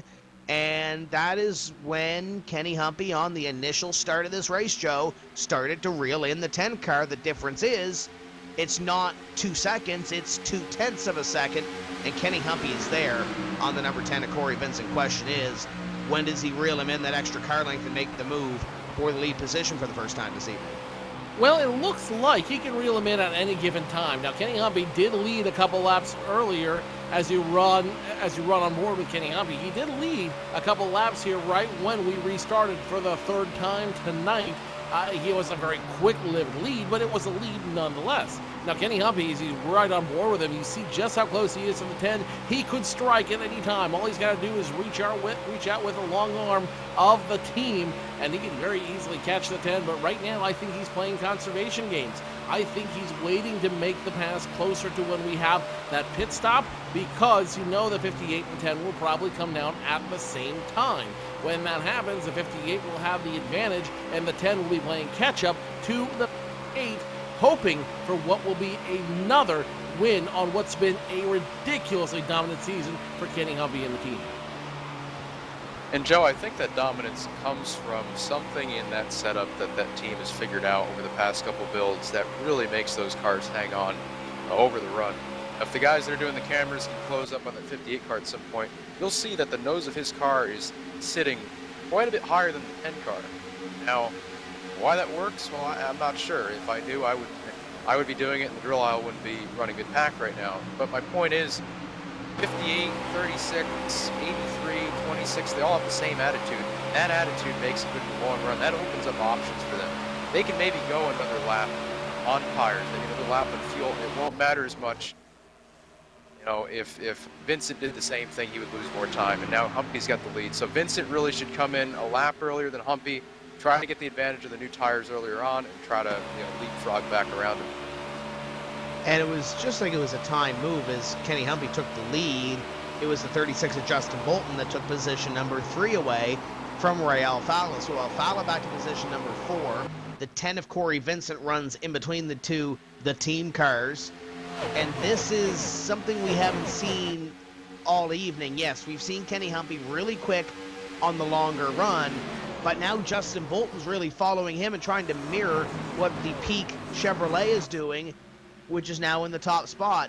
Could this be the night that Justin Bolton somehow pulls away and puts himself into the picture as a winner in this series?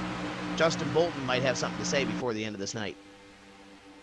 It wouldn't surprise me, but again, this race is going to be won or lost on pit road, Tim. This is where we've seen all the major moves happen so far, and everyone's set up for the major moves you see here on track. I think that when this is all said and done, if you can be good on pit road, you can set yourself up well on pit road. You can set yourself up well for the end of the race. Justin Bolton has done just that. Ray Alfala unable to capitalize, but the 2's got a good car. All he needs is a couple adjustments, and the 2 could be back in the conversation as well. Yeah, Ray definitely has a solid car tonight. Top 5. It seems like a top 5 car, if not a top 7 car. And that team, that slip angle team, especially at the latter part of last year, played some really good strategy at the end of these races to get that car up to positions where it didn't really run all night. And they're already at 4th, so there's not a long way to go to try to capture that win.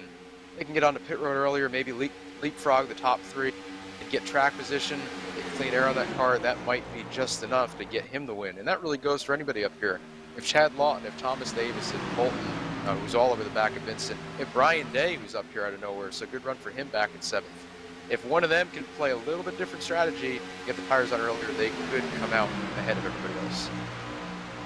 There goes the 36 to the inside, and Justin Bolton is going to move to position number 2. Corey Vincent falls back to position number 3. And guys, I think if we do get a short run at the end of this race, albeit we have a green flag feel and a green flag look to this thing, I think if we get a short run, I think that 10 car might be tough to beat, as long as he's in those first couple of positions, because it took him a couple laps to maneuver near the front.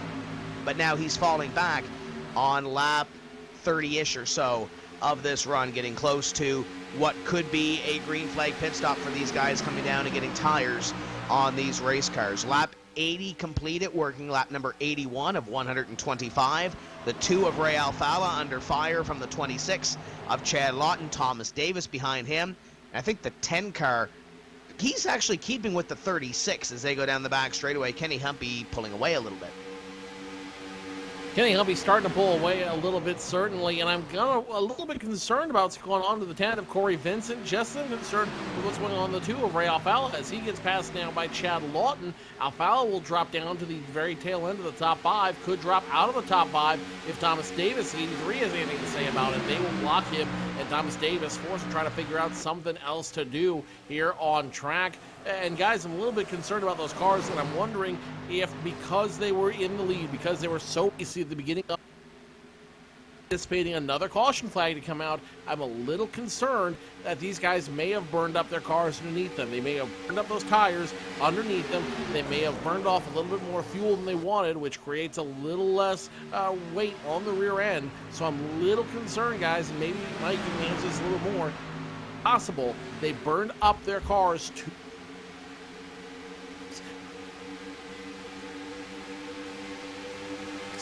20 laps.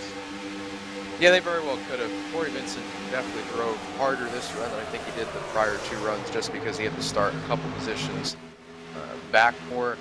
He got back up to the lead, but he couldn't hold it very long. But definitely, he drove the tires off that thing. I think Ray might have done the same thing. Like you said, anybody that was in the lead definitely was driving harder than the pack of cars behind them that had their draft to back up the corners a little more and save the tires. And you're seeing that right now. The 10's going backward. The 2 even more so are going backwards. So I think you're going to see in the next 5 laps, the 2, the 10, some of the cars that are falling off, when that pit window opens, they're going to come in and get those tires on as soon as possible. If the caution comes out right after they do that, they'll be trapped a lap down. It'll be the end of their night. If it runs through the stop sequence, they'll be way out in front of everybody unless somebody stretches the fuel, takes less fuel on 2 tires later on. Again, you have to balance that time gained from new tires versus the time saved by taking less fuel and fewer tires. So again, a lot of strategy being figured out right now by the slip angle team, the team itself, and everybody else out here trying to figure out what the best scenario for them is. 83 at Thomas Davis, as you mentioned, just made that move on Ray Alfalo to dispatch the number 2 outside of the top 5. Behind him, you have Brian Day. Consistent run for the number 4, started all the way back in 24th place, picking his battles, making his way to the front. And I think with the way that car is running, he may have the 2 of Ray Alfalo in the next couple laps. Behind them, Cody Bias has to hold off the 01 of Tyler Hudson, former series champion in the Peak Ford Fusion. On the back bumper, the Elwood Designs, number 27.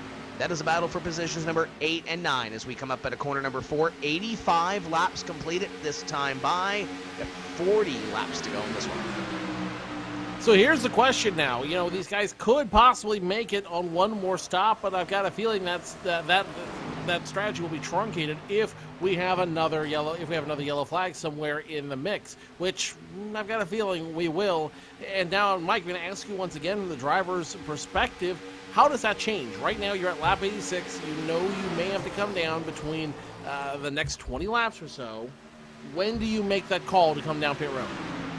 And that's all. It all depends on how your car is doing. If you're Kenny Humpy or Bolton or somebody that's moving forward right now, even Brian Day or Cody Bias that are running competitive lap times, you keep that thing out there until you're forced to come in when other guys before you start hitting pit road. Again, it's a domino effect. Once 1 or 2 guys come in, you'll see everybody else follow them because they cannot give up a second and a half a lap. Right now, we're falling off to 39 2s, 3s, and 4s. You start the runoff at a 38 flat. So that's a second and a half, more or less, a lap that you'll be losing if you stay out there on old tires. And again, you might catch a caution and catch people a lap down, but that's not a definite. If you wait too long and that caution doesn't come out, you're going to be way behind them, and there's going to be an insurmountable gap to make up to them at the end of the race. And now Brandon Schmidt's coming in, so let's see what happens here, guys. Let's see if everybody else starts coming in behind him. Window is open. Brandon Schmidt, he's got 1 behind him there. I believe that's Taylor Hurst coming down onto pit road. Brandon Schmidt was battling with the 29 of Kevin King and the 13 of Brad Mahar at the time, battling for the top 10 position. I believe Corey Vincent has his hand out the window.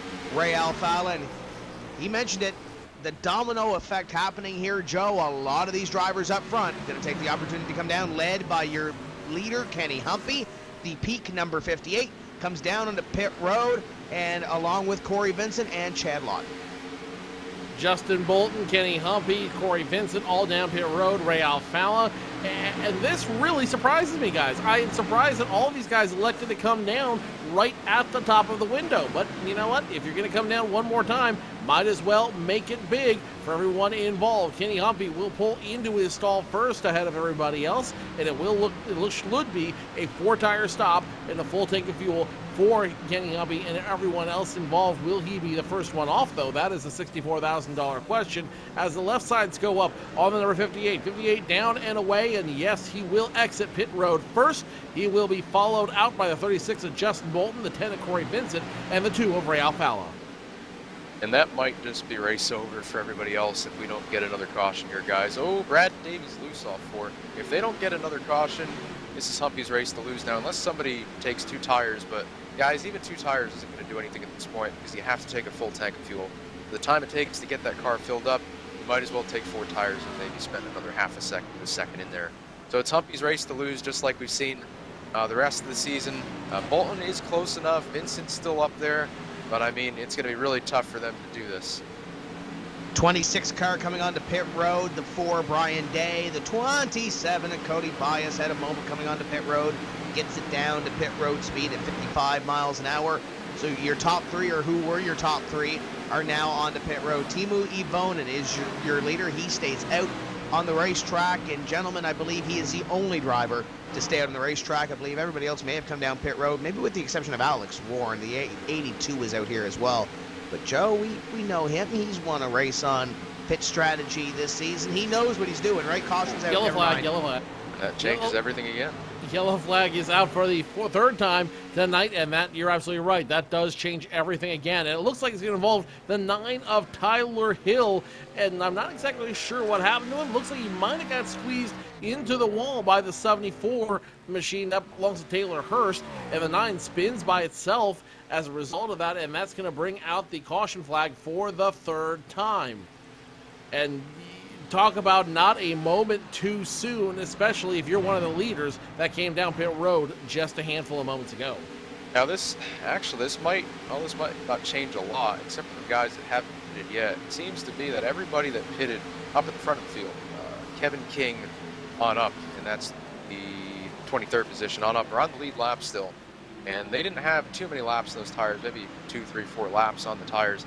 I doubt we'll see them back on the pit road. Guys like Timu, Alex Warren, Ryan Lowe, and Tyler Laughlin, who did not pit yet, this is going to really stink for them because they have to pit guys. Everybody else that already pitted doesn't have to pit. So those top 4 are going to be relegated to the tail end of the lead lap. So almost like a road course deal right there. Now, this track is big enough to where if you get a big enough lead during the run and you pit early on enough, you can keep it on the lead lap. And top half of the top 20 did that time around. Here comes Timu Ivonen, and, well, not a whole lot of people along with him. He's, there's not a whole lot of cars down there with Timu. Alex Warren, obviously, is down on pit road. Got a couple of guys, middle of the pack coming down. Ryan Lowe, T-Loff is down on pit road. Those guys that did not come down pit road on that green flag run are in. And everybody else staying up in the racetrack. Kenny Humpy is going to inherit the lead once again. And I believe behind him, he is going to be in pretty good company. He's got Justin Bolton. He's got Ray Alfala, Corey Vincent, and Brandon Schmidt, your top 5 by the looks of it. And behind that pace car, Joe, we're going to have a lot of wave-around cars. Yes, we are, but I'm really focused on everyone behind the 58 of Kenny Humpy because that's where these guys are going to be racing for the lead with about a little under 30 laps to go. These are going to be the guys who could potentially walk away with this race. Kenny Humpy will be in front of them. Justin Bolton, his teammate, will be up there as well. Ray Alfala, Corey Vincent, 2 cars that have been fighting all night for the lead. They're going to restart within the top 5, and then you've got your dark horses, and boy, do you have a lot of them in this race. Brandon Schmidt, Chris Overland, PJ Sturgis, Tyler Hudson, Casey Tucker, all fighting for position out here, and they're going to start either within the top 10 or just outside of earshot of the top 10, which is going to create some crazy opportunities and some crazy fantasy picks to win this race. Get your fantasy ballots out now, guys, because you're going to want them now before the madness happens. Yeah, the restart here is going to be really crazy. We saw a really crazy one the last time around, and that wasn't even at halfway for the most part. So we're closing in on lap 100 here, getting down to about 30 to go. I don't know, guys. I mean, again, I really thought Humpy was going to have this in the bag, but now we have this caution. Corey Vincent is still up there with that really fast short run car. Ray's got a good short run car. And again, on these restarts with everybody going every which way, you don't know what's going to happen. I mean, it's going to be crazy. You know what? I kind of missed racing tonight, but you know what? This is a lot more peaceful up here, guys. When you're 3, 4, 5 wide, going down to turn 1 at Michigan or Pocono, it's a crazy experience. And I don't know. I hope these guys are up to it because if they can make it through turn 1 and 2 and get down the backstretch and not wad it up, this is going to be a great show for everybody watching. So Kenny Humpy scored as your leader. Perfect opportunity to get you involved in the conversation. If you're on Twitter, we want you to send out a couple of tweets, hashtag NPAS, that's hashtag NPAS. And Joe mentioned getting your votes in for the proverbial fantasy. We want to know who you think's going to win this race. A lot of folks tweeting Aftermath Motorsports. That's the Alex Warren, Tyler Hill, Adam Gilliland, T-Loff team. Obviously, they were involved in that yellow flag. Tyler Hill spinning out to bring out that one. Aftermath Motorsports has that on their Twitter account. Plan B Sales Racing updating on Brian Day. Got a couple more tweets through here. Dustin Mass is cheering for Kenny Humpy. There's a few in this field that I think could win this. But Joe, yes, it's Kenny Humpy's birthday. Kenny's dominated this series. He's got a 75-point lead. The check's all but signed. You can make whatever excuse you want to and give every cliche that you want to. But Corey Vincent, if this thing comes down to a short run, might not be at a disadvantage. Corey Vincent is going to be good here on the short run for about 15 laps or so. Question is, does he get a caution in that time that creates another short run and another short run? We've seen a couple of these races before where cautions breed cautions, and with 30 laps to go, this could very well be that window.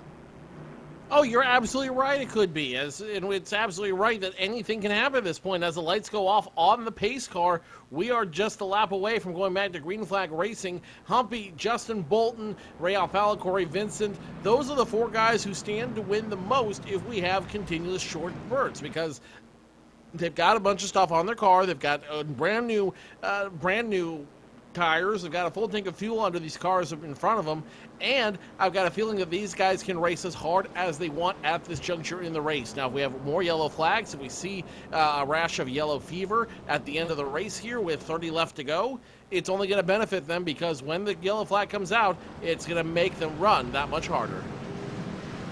Yeah, like I said, it's going to be a crazy restart. Anybody in this top 10 can win, as far as I'm concerned. If it gets crazy enough up here at the front, Casey Tucker, Tyler Hudson, Patrick Crabtree, Brad Mahar, even Kevin King back there in 12th position, they can still get it done. So coming to the restart here, Tim, let's see what they can do. Pace car is in. Kenny Humpy is gone. That was quick. Green flag flies. The 36 of Bolton on the outside. Ray Alfala on the apron in the 2 trying to get some here. 36 will fall in the line in front of the 2. Don't count out Chris Overland back there as well. The 47 car on the move, and the 2 has the fender underneath the 36. We're going to go side by side for position number 2. The 10 and the 47 are going to dance for position number 4 down the back straightaway. But the 58 of Kenny Humpy still leading this race, and leading it in convincing fashion. Justin Bolton, his teammate, trying to make it a 1-2 finish for the team. Ray Alfala trying to break it up, though. No good so far. Chris Overland, where did he come from? He's going to take away position number 4 from your pole sitter, Corey Vincent. And look who's behind him, Brandon Schmidt, trying to break into the top 5. Yeah, Corey Vincent's in big trouble right now. He's stuck on that outside. There's no hole to be found. Maybe he can get behind Schmidt right here. Let's see if he can do it. It's going to be close. No, Sturgis covers the hole. So that 10 car's chances of winning are decreasing every time he gets past here. So tough break for him, but you know what? There's still plenty of time. Maybe he can catch a break and get this thing going in the right direction. Yeah, the fat lady is long from warming up to seeing the end of this race. The 10 car of Corey Vincent, though, going the wrong way on this short run. He's going to fall in the line here right in front of Tyler Hudson in the 01. That'll put him in position number 7, but there's another driver we haven't talked a whole lot about this evening, folks, just ahead of that 50, or ahead of that number 10. That's PJ Sturgis. And Joe, when we were talking about him earlier, he was all the way back in 25th, 26th. He's all the way back up now, knocking on the door of a top 5 run. Brandon Schmidt has that wiggle off corner number 2, and Sturgis going to try to go to the outside here. Sturgis might be able to work on the outside, but the problem is nobody's been able to make the pass, especially in those very wide, very deep turns here at Michigan International Speedway. So he's going to go still stay side by side, gets the wiggle, takes contact with the wall. PJ Sturgis in the INEX machine, heavy contact off the wall, and he's going to drop at least 3 positions, if not more. So much, you might have given him the TV jinx, Tim, because that hurt him big time, and that could be the end of his run. Certainly did. He fell back in the line, though. Looks like the right side's okay. It definitely has some visual damage there, but straightaway speed looks fine. He's going to try to make the move back on his teammate right there, so doesn't look too bad for Sturgis. He's going to have to reset and try to pick up a couple more positions here in this run. Lap number 99 going to come to a close here. Kenny Humpy is your leader with Justin Bolton in 2nd, Ray Alfala in 3rd, Overland, and it looks like Brandon Schmidt in 5th. Caution on the speedway.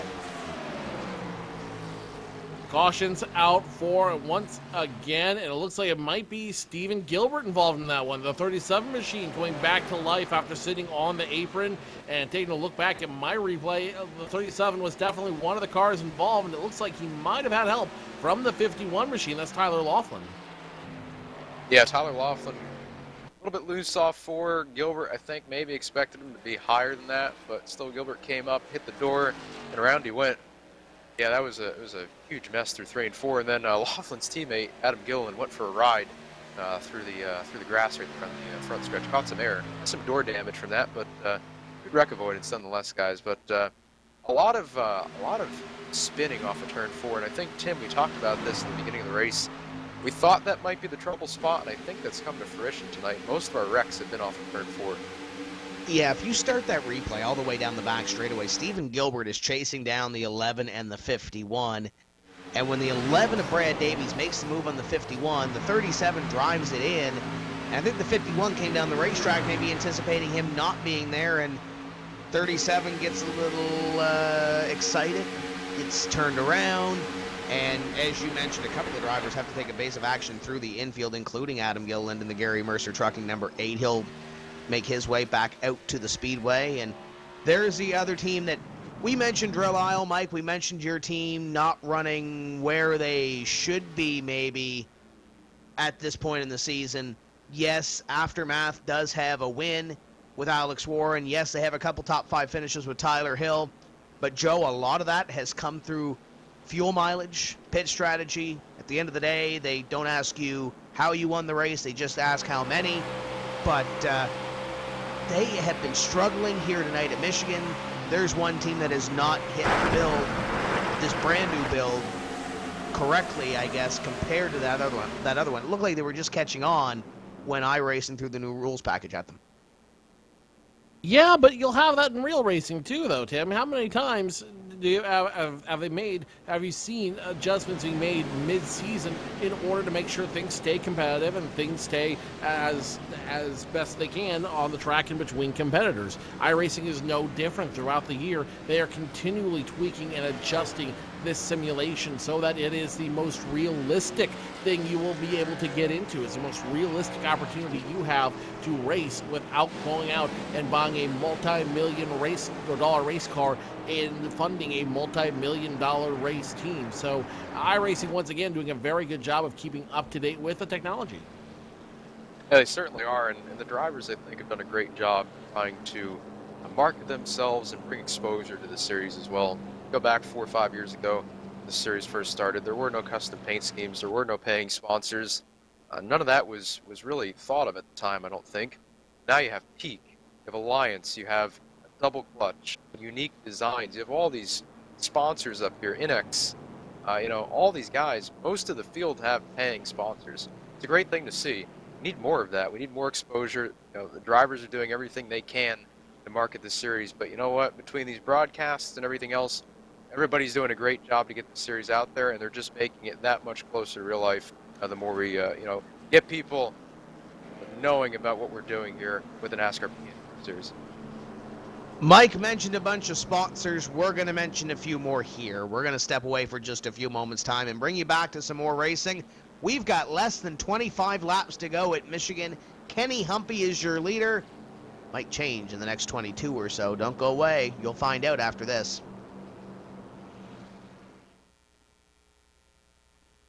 Sorry, guys. I never would have thought making duck calls would have stirred up this much excitement. No kidding. You got him coming up here. Shortcut time! That's what I'm talking about. You sure this is a good idea? Oh, yeah. I got this.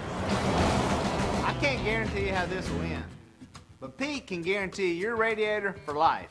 Introducing the Peak Run True Guarantee. Check it out at peakguarantee.com.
Getting ready to go back, Green Flag Racing at Michigan had a couple drivers that came down pit road, including Ray Alfala. He'll restart 23rd. It's Kenny Humpy, Justin Bolton, your front row, Overland, Schmidt, Vincent.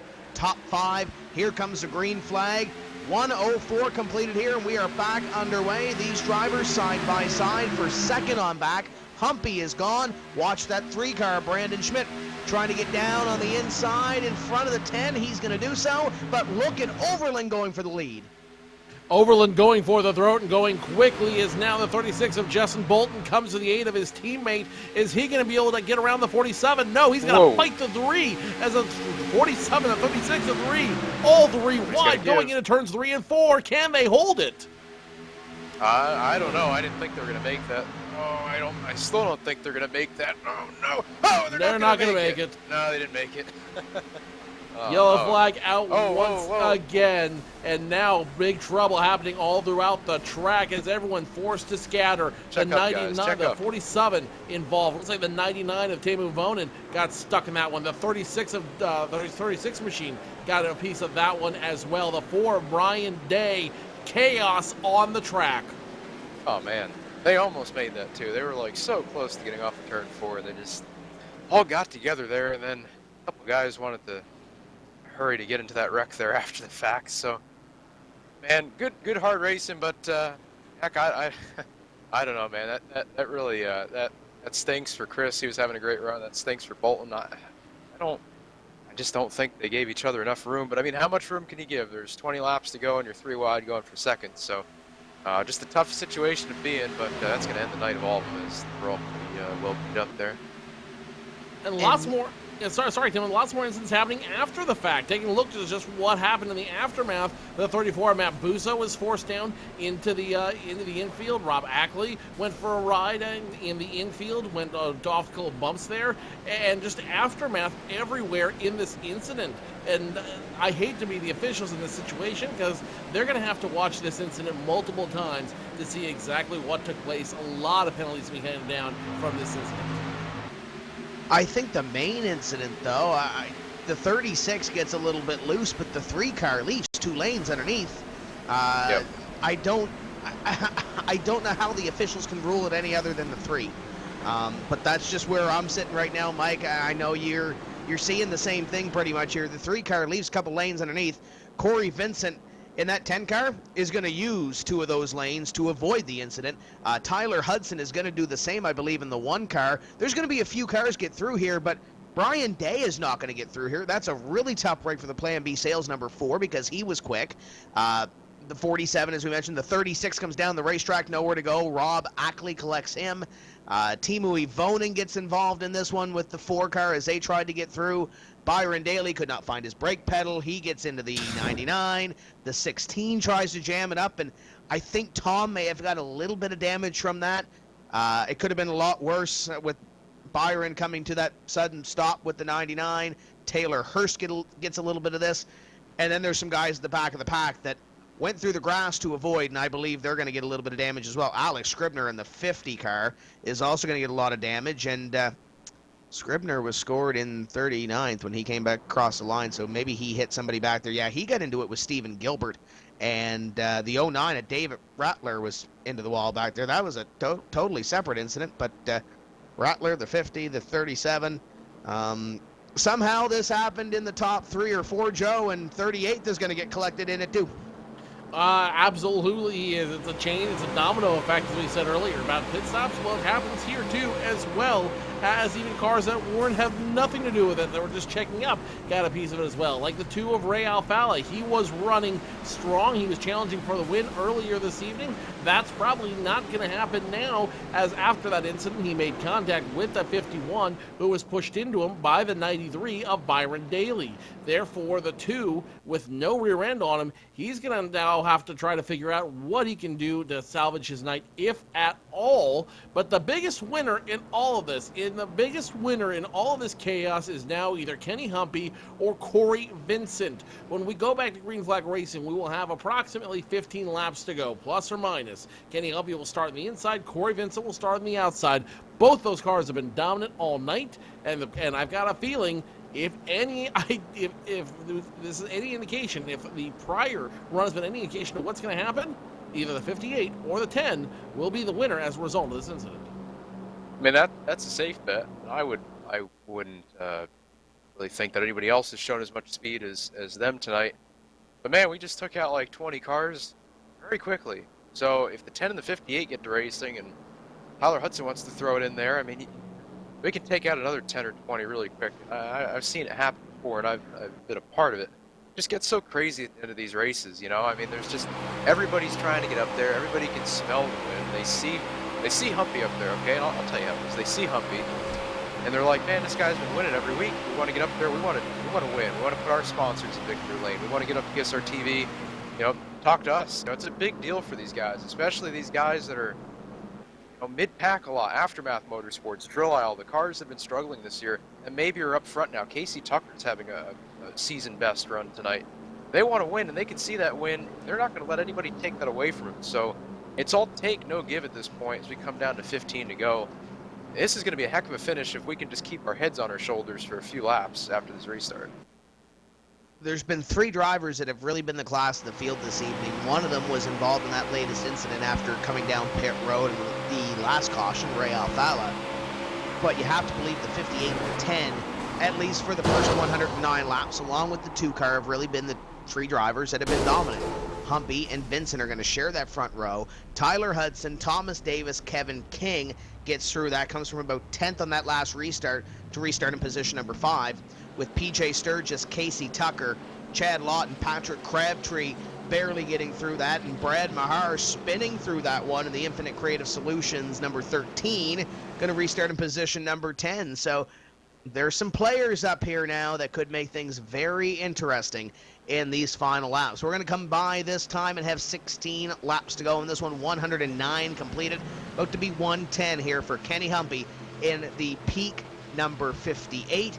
Corey Vincent on the outside, trying to take away his first career NASCAR Peak Antifreeze Series powered by iRacing Victory. Gonna have to do it from the outside in P2. Kenny Humpy is gone, green flag, back out in the air.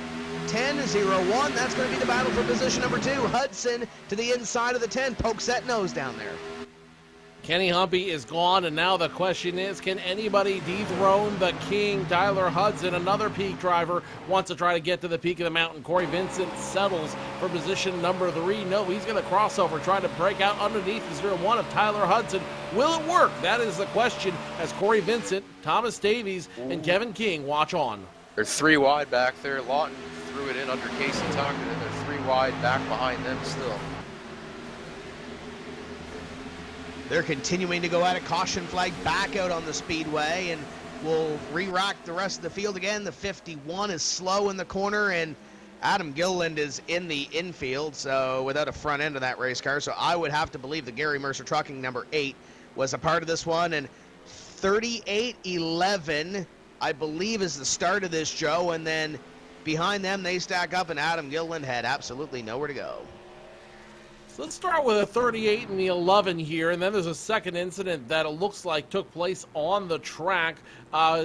Starting with a 38 and the 11, the 38 just puts the wedge in underneath the 11. The 11 gets sideways, tries to save it, and then catches up the 77. The 11 catches up with the 77. The 77 belonging, of course, to Andy Fayash. Andy Fayash then backs into the 8 machine. The 8 machine, of course, to Adam Gillen, and that backs into the 9. The 9 and 16 that in turn make contact with the 2 of Ray Alfala. The 9 and 2 make contact. The 2 goes spinning, makes contact with a 24.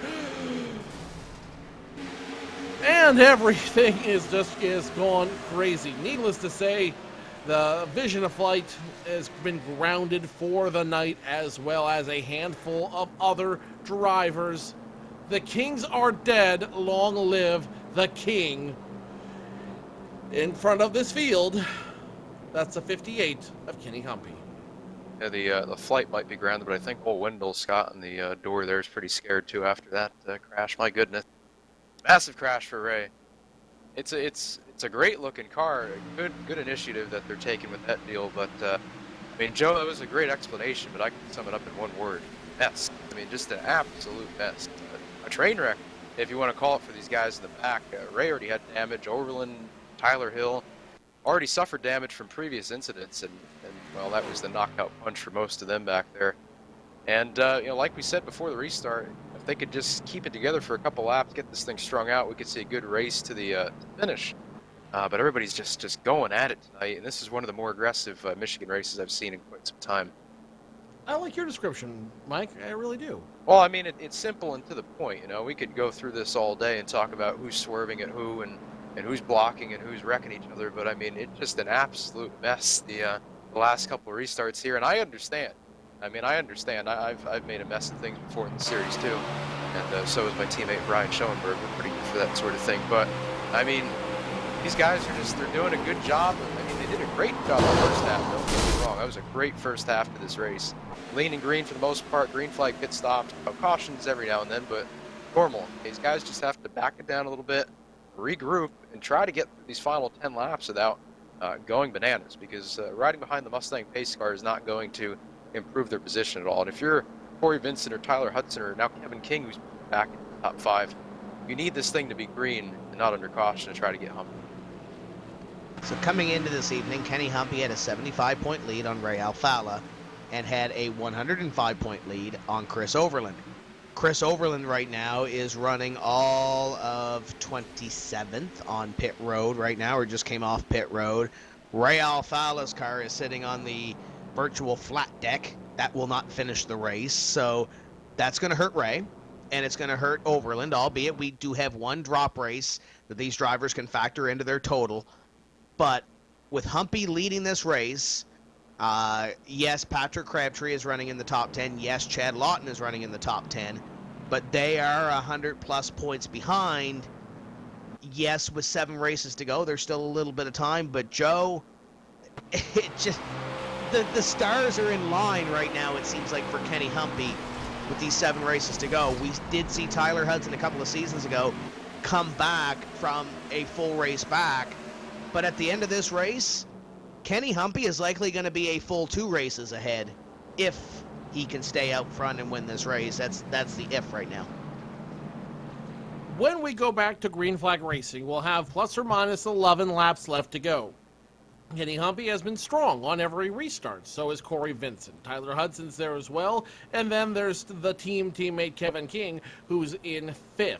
And don't you think for a second that Kevin King is going to be docile on this restart.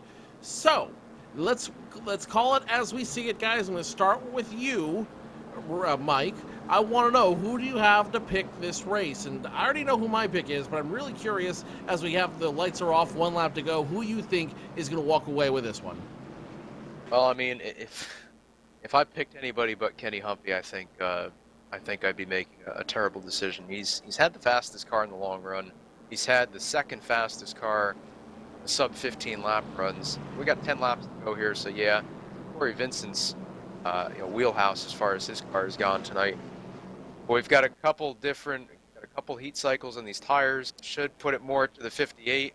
And you know what? Humpy's going to close this thing out tonight and leave here with a two race lead in the points, and everybody's going to be trying to figure out how to catch him going into Kentucky. I like your thinking, Mike. I like Kenny Humpy, but Corey Vincent, I'll ask you as a driver, if you're going for your first win in this series and you're Corey Vincent, and you can even get to Kenny Humpy in those final couple laps, do you try to move the 58? Well, I mean, you know what? I mean, we could look at it 2 ways. 1, he's the points leader. I don't want to wreck him.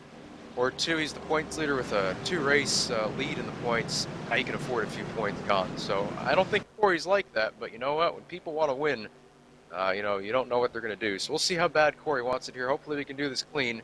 Hopefully it can be a great Michigan finish here. But we'll see what happens. A lot of hungry guys behind Humpy. Pace car pulls off.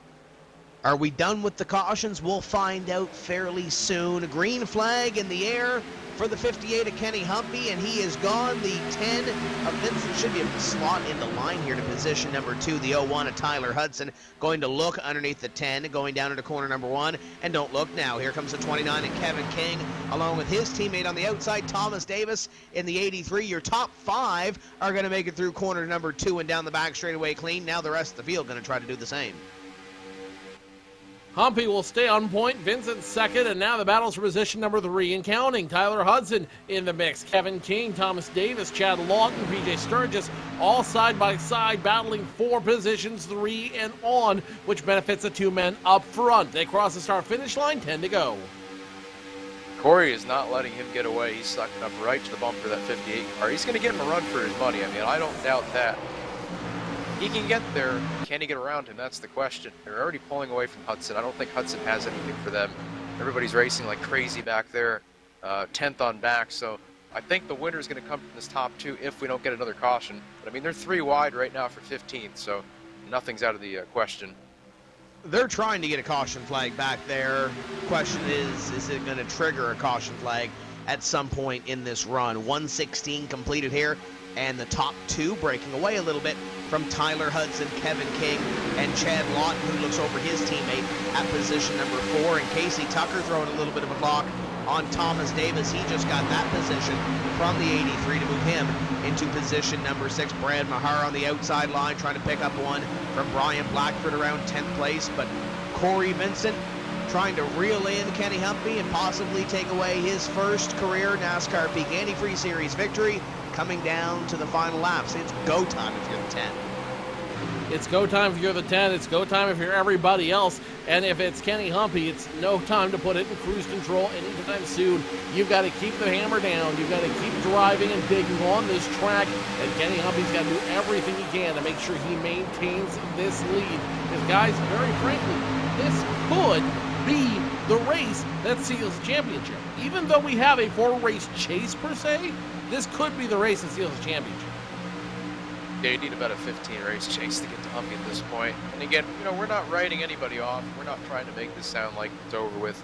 But NASCAR racing, you never know what's going to happen. You know, Kenny could have internet troubles. They could fall off the wagon like we talked about earlier. You don't know what's going to happen. But the way that team has run the whole year, the tenacity that Kenny's shown, coming back this year stronger than I've seen him in quite some time, they're going to really have to figure out a way to get this away from him if he doesn't make a mistake. Now, watching the race right now, let's just talk about right now as we have about 7 laps to go.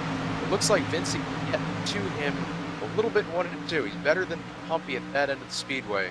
Get down toward 3 and 4, or he's pretty good in and through the center, but he gets to the exit, he gets really tight. Again, that trouble spot off of 4, some guys have been loose, some guys have been tight. Looks like right now Vincent, with the 2 or 3 heat cycles on the tires, that thing's getting tight. You know what? Humpy doesn't look all that great off there as well. So, you know, who knows what's going to happen, Tim? It looks like Humpy's slowly but steadily pulling away. Almost a 10th that lap between those two. Humpy gained on Corey Vincent. Tyler Hudson might be starting to reel that 10 car in ever so slightly, and it looks like he may have just a wee bit that last time by. King holding on to position number 4 with Chad Lawton just behind him, and Casey Tucker trying to hold off Thomas Davis behind them for a spot. Meanwhile, Blackford is side by side with Cody Bias. Bias is going to fall back behind the 33 car, and they will chase PJ Sturgis in position number 8 as they come by this time.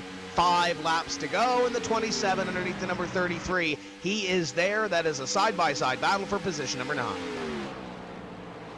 Kenny Humpy still in the lead with 5 to go. Vincent, Tyler Hudson, 2nd and 3rd, and Hudson's trying to catch up to the back bumper of the 10 of Corey Vincent. Now Kevin King in 4th, Chad Lawton right behind him in 5th, Casey Tucker, Thomas Davies. Really, everyone in line as the 23 tries to come off the nose of the 27 machine. The 33 of Brian Blackford doing everything he can to keep the 27 of Cody Bias behind him. And guys, he's been hurt by that before. Could he be hurt by it again tonight? Yeah, I was behind those maneuvers at Auto Club, and we all know how that. It worked out pretty good for both of us, I'd say, because we made it back to the start finish. But somebody a little bit less patient, it could be Cody Bias, isn't going to have any of that. And again, remember, Nick Ottinger was penalized last week for excessive blocking. If Blackford has one more move like that, again, in reaction to the trailing car like that late into the corner, he might face a penalty. But again, we're not officials, we're just broadcasters, so let's see what happens here. The 0-1 car of Tyler Hudson makes the move on Corey Vincent, and the glass slipper for Vincent may have just broke, at least for the battle for the lead. Question is, does Tyler Hudson have enough left in these last couple laps? Is Vincent going to go backwards one more time? Kevin King to the inside. Vincent may have used up his stuff here.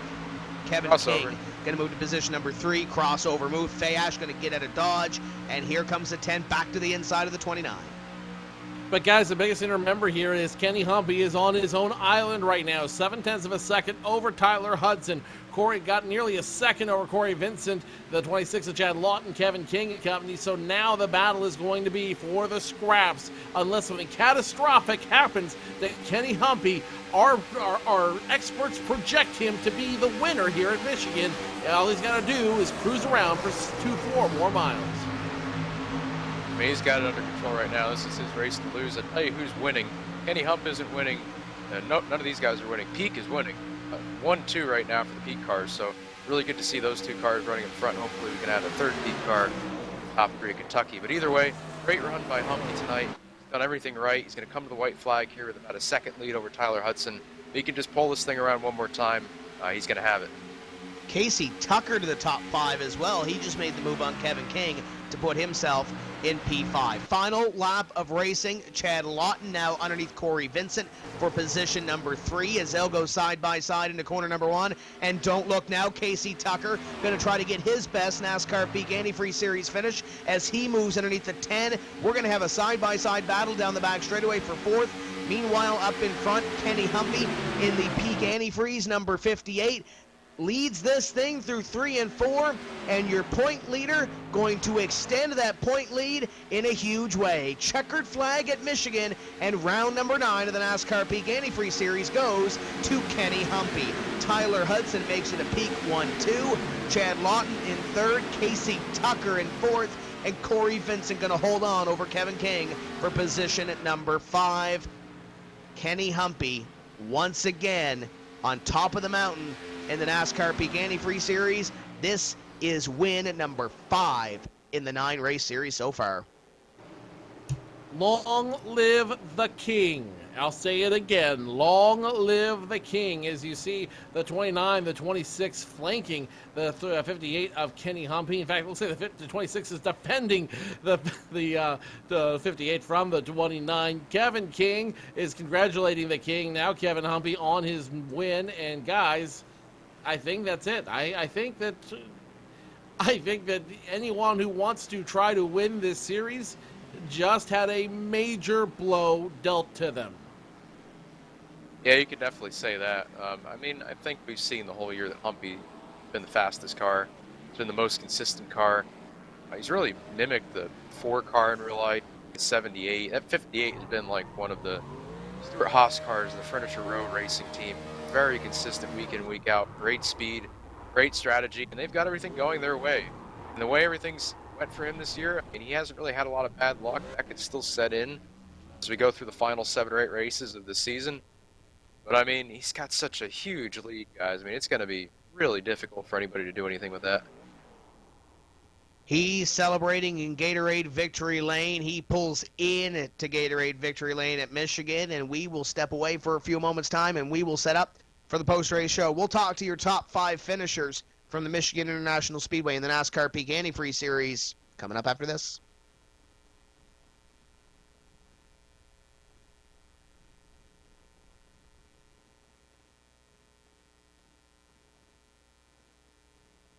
Sorry, guys. I never would have thought making duck calls would have stirred up this much excitement. No kidding. Got him coming up here. Shortcut time! That's what I'm talking about. You sure this is a good idea? Oh, yeah. I got this. I can't guarantee you how this will end, but Peak can guarantee your radiator for life. Introducing the Peak Run True Guarantee. Check it out at peakguarantee.com.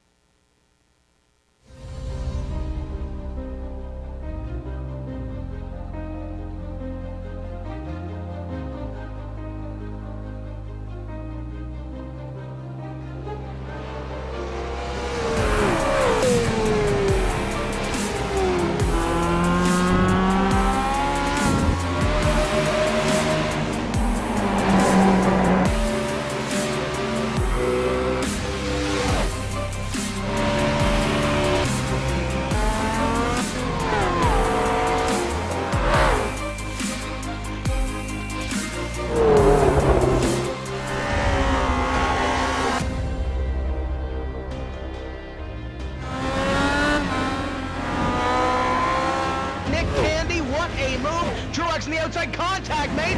56 slides it at a 4. Who's going to be at the stripe? Dead even. Give it to Ryan Truex. Truex is your winner over Tandy.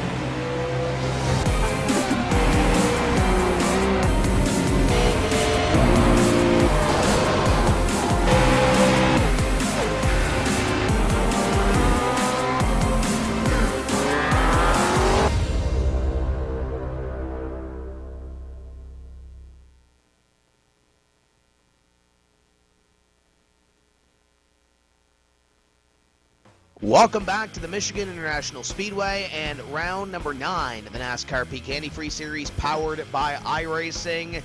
We're over halfway through this season and Kenny Humpy has won over half the races in this series. Joe Cortez is down in victory lane with your winner this evening, his 5th of the season for the Peak Antifreeze Chevrolet, number 58 of Kenny Humpy. Guys, when you peak, you win, and Kenny Humpy, no exception to that rule tonight. Kenny, win number 5. Is it too soon to start talking championship? We're getting ever closer, but I still say it's too early. I mean, you never know in these races. I could go the next, finish out the season wrecking and probably, still be able to lose it. So I mean, I don't think you can say I'm the champion yet. But I'm just thankful for Peak and best overhead doors and vinyl siding and everybody for being on the car, man. It's I don't know how we keep winning, but somehow we just keep ending up winning here. And I got to thank the team, number one, for putting together that setup. I was a little skeptical about it getting in, just because of the new build and everything. It was a little different, but I think we did a good job with it, and I think we have a little area we could probably make it just a little bit better. But as far as speed, man, we were out there and we were going pretty fast. The speed was definitely on your side. It looked like it was a race of two halves for you, though. The first half, the first two-thirds of this race, you were happy to trail behind Corey Vincent and company. The second, the last third of the race, you really turned it up and made it work for you and made it win. What was the difference? What was the difference between the first two-thirds of the race and the final run in the race? Yeah, I mean, we were just with this new build, you can save your tires quite a bit, and just by backing your pace up and backing up the corners, and that's what we were really doing that first, half of the race, and until that last caution came out with about 35 to go. That kind of, we said that we're done trying to save because you're towards the end of the race, and that was just a difference there. So the first half we didn't really get to show any speed because we were just trying to save tires, and it kind of bit us a little bit because every time we'd start to make progress on the guys up front, they would we would get a caution, and it would kind of help benefit them without us saving and being able to kind of gap them like we were trying to do. But that last run there, we were able to show our speed that we actually had, and I think everybody at the team did a heck of a job putting it together, and it showed right there in that last 10-lap run what we actually had. Let's talk about this new build real quick. Your initial thoughts after winning the first race, the first NASCAR Peak Antifreeze Series race on the new build. Yeah, I think it made the field a lot closer as far as times go. I'm thoroughly enjoying it. You can kind of save your tires and do some different things with sort of strategy to kind of help yourself in a run, and I think it's a good step. We'll have to see at a different track. I think we go to Kentucky next, so we'll be able to see what it's like there and move on. And thanks to all the guys at iRacing for putting it together, and you guys for broadcasting, and thanks to everybody else that's involved with this, because it's a pretty cool deal. And hopefully we can continue the luck we've had and finish out this year. Real quick, we basically get a full month off, about 2 weeks or so. How do you keep the momentum going over the break? Well, just kind of relax. That's what I'm going to do, is just kind of relax and, get away from it just a little bit. Maybe, do some other type of racing and stuff. So, not going to really be worried about Kentucky until a week out or so, and we'll start testing for it. But really, it's just about, getting away from it. Summer break, so, it's good for the series and good to have a break. Kenny Humpy wins number 5 here at Michigan International Speedway and retains the points lead. Let's go over to Tim Derry, who's caught up with another former champion, Tyler Hudson, finishing second. Finishing in position number 2, first top 5 of the season for the 0-1 car. And Tyler, that was pretty wild. You had to come from 21st, and you get to position number 2 and had to dodge some of those late race wrecks. Talk about your run here tonight. Yeah, I mean, this feels really good to be back in the top five. Doing an interview here, I kind of a little nervous. I hadn't done it in a while, but yeah, I mean, the race was pretty eventful from our standpoint. The car was really loose. And I was struggling a little bit, but I think at the end, getting those cold tires with burning fuel off with all those cautions really set the car off. But I mean, we've been working our butts off every single week, putting in more effort than we've ever done, and to have it pay off finally is really good. Which we've ran pretty good the last couple weeks, but didn't really get the finishes I felt we kind of were capable of. So to maybe get a little bit better than what we maybe ran, feels really good, like we deserve it. And it definitely shows here with the second place run. You guys had that new rules package. I know you guys have worked hard on this package. Do you like this package that iRacing put out last week? What would you like to see changed, if anything? Are you happy with the way everything went tonight? Well, I mean, it's hard not to be with second place finish, but as far as the build goes, I mean, it was a little for us anyway. It was a little different. I hate that the field doesn't spread out any more than it does, which I think everybody's in the same boat there. But the cars for us felt a lot different, a lot less. To me, it felt like we had a lot less grip. Um, and I'm not sure exactly what they did to the cars to do that, but I struggled all week testing. I probably did 600 laps, and I never could get 3 and 4 down like I wanted or like I felt like I needed to, and just real uncomfortable feeling. I hope that's not how it's going to go in the future. Maybe we try a little something different with the setup, get a little better feel there. But I mean, all the guys have done a great job. I'm just the lucky guy, I guess, to drive it. We test together. They build these cars. We have a lot of fun together, and I'm just really happy to be here and get this for them. They deserve it more than anything. Adam put just as many laps in this week as I have, and he's got nothing in it except just for the fun of it and helping a buddy out. And I learned a lot from him this week. And so, yeah, I'm really happy about that.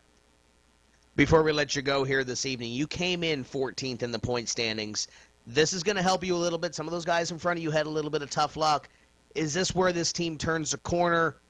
And what is the goal now in this second half of the season? Where does this 0-1 team finish? And do we get into victory lane? Do we get a couple of checker flags before this thing is out?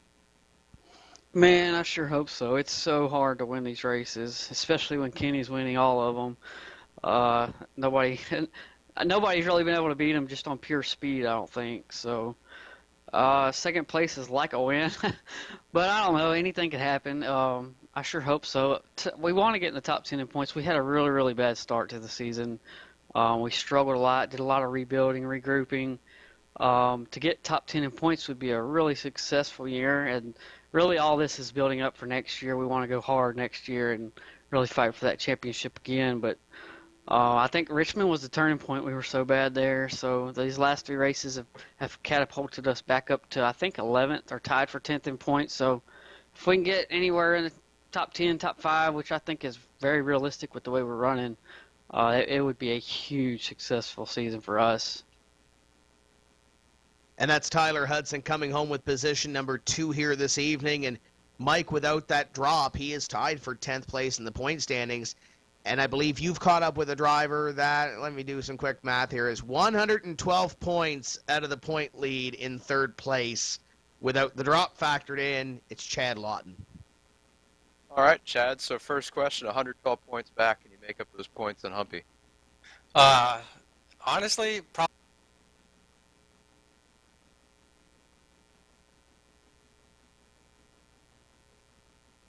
Well, I think Chad. You there, Chad? I'm There alive. you My go. bad. The button only works half the time. Yeah, very unlikely we're going to get to Kenny. Kenny would have to have some catastrophic failure where someone's going to have to go over his house and destroy it. Come on, Chad, hit that button again. Oh, man. There I'm you still go. happy with 3rd. It's a good overall day, a lot of ups and downs this season, so it was a good run. All right, well, let's talk about the down during the day. Last green flag pit stop. I think you waited a little bit longer to come in. You got caught out by that caution. Restarting the race back mid-pack. How'd you get back up to 3rd? I kind of we weaved around, missed a few big wrecks. I think some of the top 5 got involved, and I was able to get by them. Just it seems I have some down races because when Chad Lawton does pit, the caution will come out. So it's been unfortunate the last 3 or 4 weeks, but luckily I was able to have a good car under me, the help of Bolton and Cody Bias and Kenny Humpy for their help this week to help me get up to 3rd. So you said you had to weave and maybe a couple swerves in there too. Those late race restarts, crashes, the walk, I mean, people watching at home, maybe they haven't been able to experience the iRacing service yet, or a lot of people can't experience the NASCAR Antifreeze series. So walk people through, how is it to go 4 or 5 wide down to turn 1 in Michigan with everybody going every which way around you? It's pretty intense. The key thing is when you're entering the corner to hold that line and do not move from that. It's difficult at sometimes because, everyone's fighting an ill-handling car the whole night, and, you're just trying to hold on for dear life and hoping the car sticks off the corner. All right, I want to talk to you quickly about the performance of your team, the whole season. You guys have been strong. Arguably, you've been second to Humpy on an average as far as speed goes. What can you do personally to try to pick up that performance just that little bit to get closer to Humpy and try to get up there and compete with him on a more regular basis for wins? As it is, Kenny, obviously, we've seen is pretty dominant. Luckily, I was able to get him at Texas, that was once in a blue moon. But what I could do is, I've probably since Texas, I've done a lot less practicing, and that's why I probably haven't been, as consistent or up there as much. So what I would have to, do is probably a lot more laps just to get my consistency back and somewhat try to stay up with him. But he's almost impossible to keep up with. He's got the hot lap speed, and he knows how to save his tires, and he's good on the long run. For me, I'm just kind of there on the short run, and I'm there on the long run. So it's a tough road. It's a tough road for everybody. In my personal mind, there's only a few people that I think are just as good as Kenny is yourself. So it's going to be tough to beat him. Yeah, I hear you. He's been absolutely unbeatable this year. All right, before I let you go, tell us who makes it happen for you. Who pays for that 26 card? Definitely want to thank my family, who lately they've been watching my iRacing career. I want to thank the team, all the people that put in time and effort, Bolton, Cody, and Kenny, the guys who do a good majority of the work, Ryan Manning for spotting for me.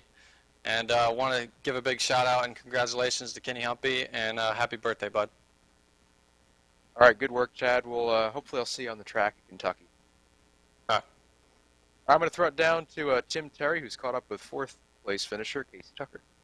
And one of the hard chargers, especially at the end of the race, Casey Tucker comes home with position number 4. You had a lot of work to do in the closing laps. Let's talk about those final couple of passes that put you in 4th. Yeah, the car was pretty solid, so it wasn't hard at the end. As long as somebody, got a guy up in the high lane, it wasn't terribly hard to pass him. But it was definitely a lot more than I thought I would have at the end. The car all race wasn't, the strongest, obviously, but it was still okay. It was solid. It was at least a top 15 car, but I never imagined I would bring it home top 5. The season's been pretty rough, so top 5 is pretty awesome. It's almost as good as a win, even though I thought I had gotten that last week, but this week is even better. And you're quietly going along and taking care of your work in this series pretty much. You're moving to 17th place in the point standings, the one top 5 here. Is this a sign of what is going to happen in the second half of the season for this 2018? I sure hope so. We've had good cars all season. Obviously not as fast as the team, but we've had, solid cars. I just haven't been able to really bring them home where they deserved every time. I've made mistakes and just driven over my head a little bit at the beginning of the season trying to, I guess prove something. But I tried to calm down there, the last, maybe 3 or 4 races. And slowly it's been getting better. We've had good runs here, obviously, and then at Dover we had a good run. But it's, I hope it trends this way for the rest of the season. But it's not for sure. Obviously, I've still got to go out there and do the right things. But we're trying to get better at it. It's just learning racing around, who you can race around and whatnot in the series. You tuck yourself inside the top 20 now. Is top 10 the goal? What are you looking at here in these final 7 races? Well, I really like to at least stay top 20. I do not really want to run the Pro Series again if I can help it. I would like to see top 15. If I could get inside the top 15, or top 10 rather, that would be incredible. But I don't know if that'll happen. We'll see. If I can keep bringing home top 10s, top 5s, that would most likely happen. But it's not going to be easy by any means. Before we let you go, you're one of the handful of drivers that also does some real-world racing. Let's talk about your real season. Yeah, I've run some races up at Anderson this year. We ran a few. I haven't run as much lately in my modified, but I've been trying to take maybe a little bit of a break in real life because I've been doing it since I was 9, just about every summer, every weekend, and people don't know after you've done it for so long. It does kind of wear on you a little bit, but especially having to drive like 3.5 hours to race every weekend, that's not easy. But I'll probably go back and run some more races this year. I've been trying to maybe focus a little more on iRacing, obviously, but it's taken a little time off. But I've definitely been running a little bit. We won the first race and then had a little problem in tech, and then we ran a few more races, had some decent runs. But we've been thinking about going down a little dirt track down here near my house, running at Sonoya in a legend car. But we'll see how that turns out. And there's Casey Tucker tearing it up on the asphalt in the real life and the virtual asphalt as well, finishing in 4th. Here this evening at the Michigan International Speedway, Joe Cortez has caught up with our 5th place finisher. And Joe, you can pretty much call it a heartbreak because Corey Vincent had led a lot of laps here tonight. Corey Vincent started on the pole. Corey Vincent led a lot of laps tonight, and he's going to end up finishing 5th here at Michigan International Speedway. Corey, how much does it hurt, buddy? I mean, it hurts, but I'm happy just to have a good run. We've been struggling all season really, and to come here and to lead some laps and run up front, it's definitely happy with that. But I guess I'm a little disappointed that we didn't have anything at the end there for Kenny, but it happens. Incredible run all the way around for you and your entire team here at Michigan tonight. Talk to us about that very end. You were dominant for the first 2/3 of the race. Then towards the end, it just seemed like the car and the team fell off. What happened, do you think? Yeah, I mean, we lost the handle on it. The car, we struggled on the long run compared to Kenny and those guys.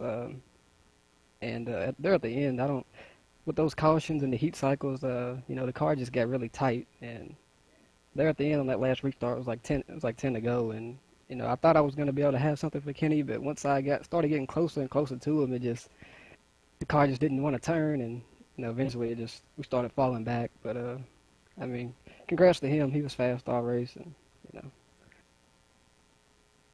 we'll take a top 5. Top 5 is definitely not a bad way to go. Talk to us about this new build. What did you learn from tonight's racing?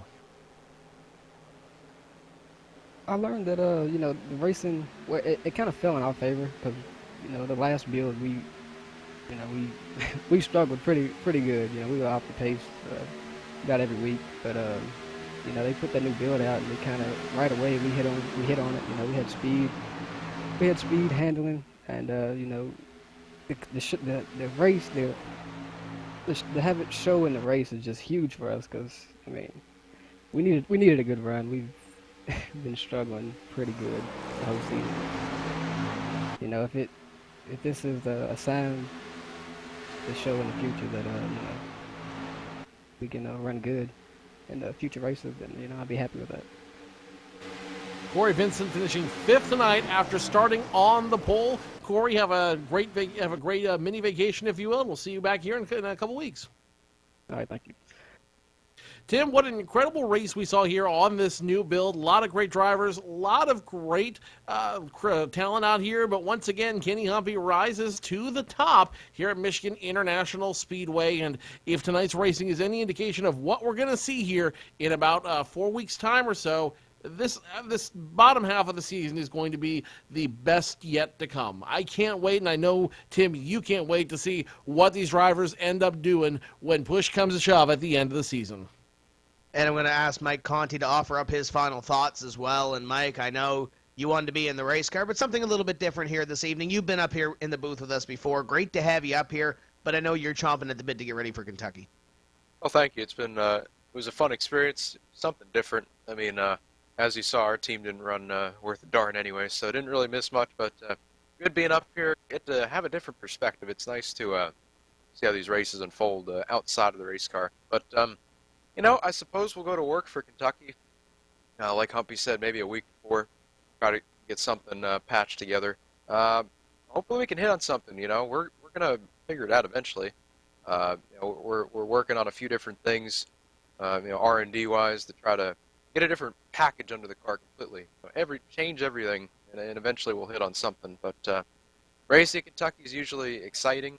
Restarts are crazy, just like Michigan, 3, 4, 5 wide down to 1 and 2. So it's going to be fun being out there with the guys. Hopefully I'm in the race and get Peak a good finish and keep this Peak train rolling. I tell you, Peak and Brian Emmerich picked some good cars this year to sponsor. Finish 1-2 tonight, and hopefully we can get the Peak Blue Def number 5 up there next week. Yeah, for sure. Thanks to Peak and all their people that put this together, Brian Emmerich and his whole entire staff putting together this NASCAR Peak Antifreeze series, and also Kenny Humpy, Tyler Hudson, and our co-host tonight, Michael Conti, for their efforts in this NASCAR Peak Antifreeze series season. That's going to do it for us tonight. Now, next week is usually iRacing night, but we're going to take a week off. I don't know what I'm going to do with my next Tuesday night. Joe, I don't know what you're going to do if you have any plans, but we're off, so we'll have to figure out something to do. And then the next week is the off week for the NASCAR Peak Antifreeze series powered by iRacing. I believe we're going to be doing something. The best way to keep up to date is to get to your iRacing affiliate that you are watching, or follow us on Twitter at PSRTV or at iRacing, and that will be the easiest way to follow as to what we're doing in 2 weeks. We will be doing something. We're just not sure what we're doing yet. We will be back with the NASCAR Peak Antifreeze series in July. I believe the date is July 13th. When we will be racing next on that Tuesday night there. It'll be Kentucky for this NASCAR Peak Antifreeze series. Going to be exciting to see those guys hit that racetrack after being in the wide open spaces of this Michigan International Speedway. That'll wrap it up for us this evening. So for Ian Bushing, Joe Cortez, Michael Conti, thanks for joining us this evening in the booth. My name is Tim Terry. We'll see you next time when we say let's go racing in the NASCAR Peak Antifreeze series. Keep the hammer down, and we'll see you at the track.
Sorry, guys.